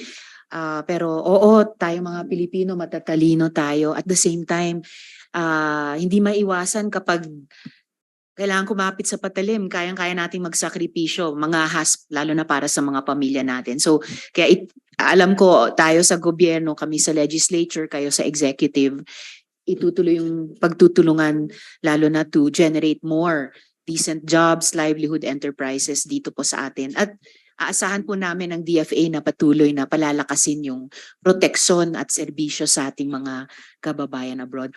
Now I'd like, friends, to go last and certainly not the least to Dr. Alvin Camba. Of course, ma'am, iniintay pa po natin yung pagdating ng agent assigned kung sakali. Dr. Camba is here as a resource person to help us make policy recommendations and ways forward. Gaya na nakikita natin, he's a professor at the Joseph Corbell School of International Studies at the University of Denver and has done research on POGOs and the Chinese syndicates behind these online gambling operations. So parang magfu-full circle po tayo. Itong 2-3 taong investigasyon ay nagsimula sa POGO-related prostitution, umabot ngayon sa human trafficking, crypto scamming, at mukhang may iti-tease out yung links pa rin na naman sa POGOs. So, Dr. Camba, no, the anecdotal evidence that is surfacing from Myanmar to Cambodia to the Philippines is that these scam hubs are in some way, not all, sabi ni Ridwan, hindi daw yung sa Bayport, but at least some of these are in some way attached to online gambling outfits run by Chinese syndicates. So what is the business model of these scam hubs and how are they connected to POGOs when they are connected? Senator Hontiveros, well, thank you so much for inviting me. I just want to be sure that you can hear me. Am I clear? Very well. Thank you very much. So thank you for inviting me to give my to share my expertise on this topic. So a couple of things. I have 3 answers to that. I think number 1, we have to recognize that one of the biggest and most important sources of illicit money in the world is China. By and large, China has grown as a super important economic hub for, let's say, investments, development finance. We get money from China to build infrastructure. At the same time, China is also becoming more autocratic, in which you have an autocratic leader under Xi Jinping, the general secretary, who is centralizing power under his regime since 2014. As a result, Chinese billionaires are being squeezed inside China and looking for opportunities to send their money elsewhere. So that is a general context of where it starts. There's a push factor in China, pushing money outside China, and they manifest in many different forms. Sometimes they manifest in online gambling, as we know in the Philippines under the POGO system. Sometimes they manifest with prostitution, drugs, smuggling. Sometimes they manifest under the scam hubs, for instance. So I would like to think, and from my research as well, doing this research since 2018, doing fieldwork in the online gambling firms in Metro Manila, in fact, a couple of firms I visited myself and I stayed there for at least a few weeks through my own connections as well. I would like to think that they're very much connected. You have the same investors, you probably have the same people who are actually operating these things, but in some ways they're also different, right? So in some ways, both scam hubs and POGOs are different, but also similar. It's similar in the sense that you have the same sort of structure in place. They place people inside buildings, and then they conduct operations inside those buildings, and they target an external market. So in that way, they're similar. They're different in a way that they smuggle different types of people. When it comes to POGOs, they need they need Mandarin speakers. When it comes to scam hubs, they need speakers of the countries that they're targeting themselves, whether it's Bahasa, whether it's Tagalog, whether it's Malay, etc. So in that way, they're connected. I would like to think the operations are connected. And my final answer, more importantly, Senator Hontiveros, is that what's interesting with online gambling firms, and this is something that's not reported in the Philippines, is that, not so much at least, is the idea that they actually provide a cover for many of these operations. So for instance, one online gambling firm I visited in Makati City in 2018, they're registered as one company, but inside that online gambling firm, there were hundreds of companies operating as micro gaming companies and micro operating companies, and they do a bunch of different things. Some of them, of course, are doing online gambling. Some of them are actually doing the scams under the guise of online gambling firms. Now, the problem this is would have been the case of what Ridwan said, that there are different scams for different nationalities in that one Bayport complex. Exactly, and in as much, and I do applaud and I value the testimony of Ridwan. I would like to think, however, that in the bigger scheme of things, this is simply one operation that's happening underneath many operations. I would be interested in finding out what does the Security Exchange Commission say about this company, the data, who owns it, who invests. That's super interesting.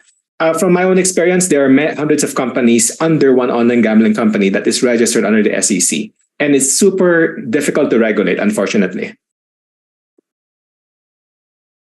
So especially with the third answer that you gave to the first question, POGOs allow these scam hubs to hide, because you said they provide the cover for other operations, not just in terms of numbers. So you said hundreds of micro gaming companies under or within one online gaming company, but also cover for scams, not legitimate business operations at all.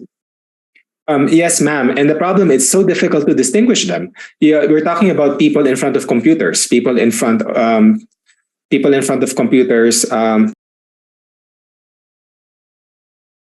Oh, Dr. Kamba, did somebody cut your signal? Okay, that's there. We can see you again and hear you. Okay, so yeah, especially it's very hard to distinguish them.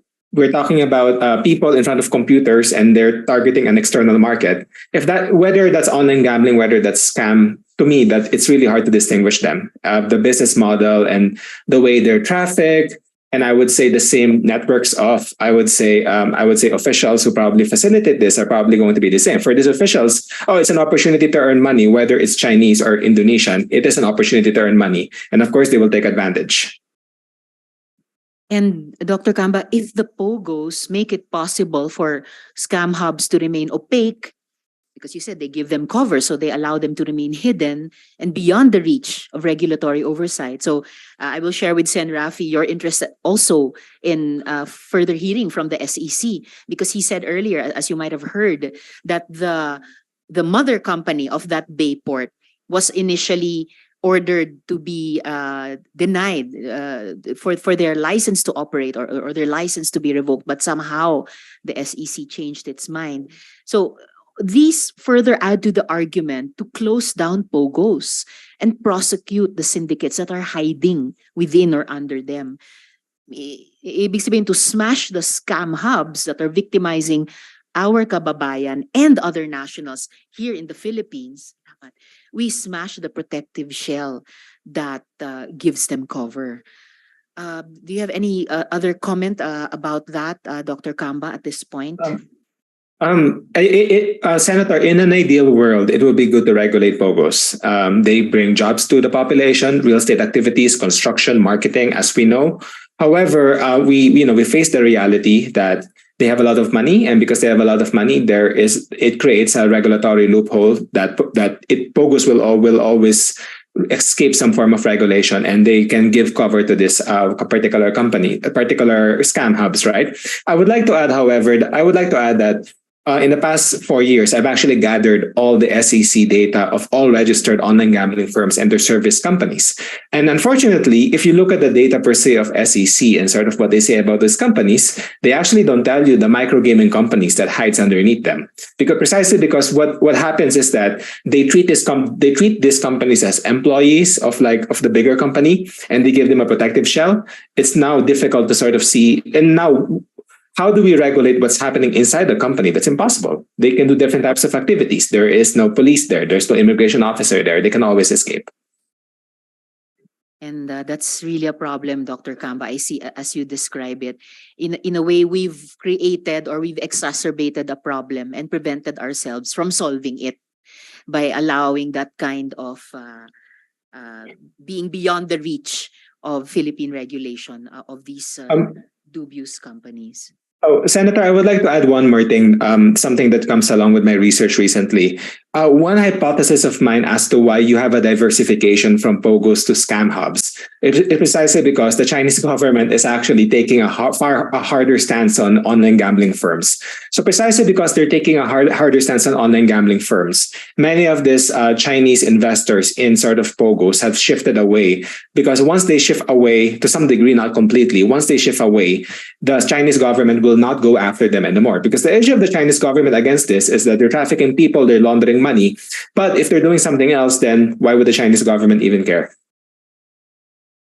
Okay, so it's not only these micro companies that are evading regulation by Philippine authorities, but also these Chinese billionaires evading regulation by Beijing, no, by the Chinese government. So really big problematic gaps we see there in terms of Philippine response to prevent our nationals being victimized, whether by human trafficking or by crypto scamming hubs, especially when they intersect with these POGOs.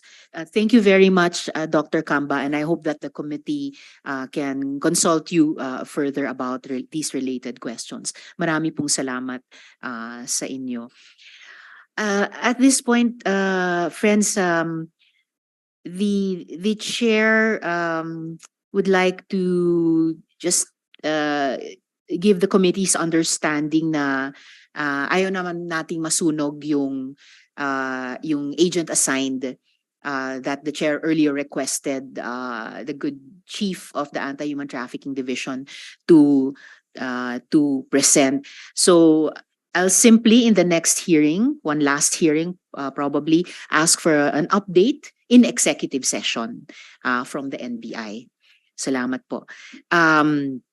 So, dear resource persons, kung wala na pong ibang gustong salita sa mga tanong na na-raise namin mula kanina ni Sen. Rafi, just to briefly suspend, hindi po talaga katanggap-tanggap ang mga natuklasan nating human trafficking, pati pala papasok dito sa Pilipinas. Mas nakakadismaya na hindi natin maimbestigahan ito ng maayos kasi ang mga institusyon tulad ng MIA Authority at BI, our last lines of defense against trafficking, ay hindi makapagbigay ng CCTV footage. These are critical to stop human trafficking, palabas man o kahit papasok sa ating bansa. And even before the technology is upgraded and binigyan po natin ang ating sarili ng deadline doon, pati sa pakikipag-ugnayan sa DBM, our immigration personnel should be constantly vetted, making sure that they are doing their jobs in an honest, responsible, and ethical way. Ulitin ko po, sa Expanded Human Trafficking in Persons Act, sino mang IO o airport official o human trafficker na nakikipagkutsaba sa mga crypto scam na sindikato, you may suffer a penalty of life imprisonment with a fine of 5 million pesos. It's also frightening that these criminal activities are being conducted in our country, dito lang po sa Pasay. Halos kapitbahay namin dito sa Senado. I call on the NBI and the PNP to act on this at once. There is no time to waste.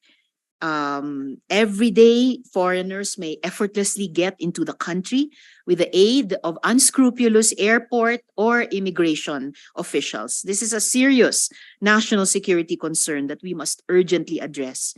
We cannot allow these syndicates to turn our country into outlaw territory. And again, terima kasih to Ridwan for sharing with us his story. You make your country proud as a fellow ASEAN country. Your testimony, Ridwan, his testimony is crucial to stopping the scourge of human trafficking, not just here in the Philippines, but across Asia and across the world. So maraming salamat po sa lahat ng ating mga resource persons. Hindi pa po ito tapos. Nalaman natin na these scam hubs may also be protected by POGOs, ayon nga sa research ni Dr. Kamba, and we need to look into this further. So on behalf of the committee, this session is suspended. Marami pong salamat sa inyo.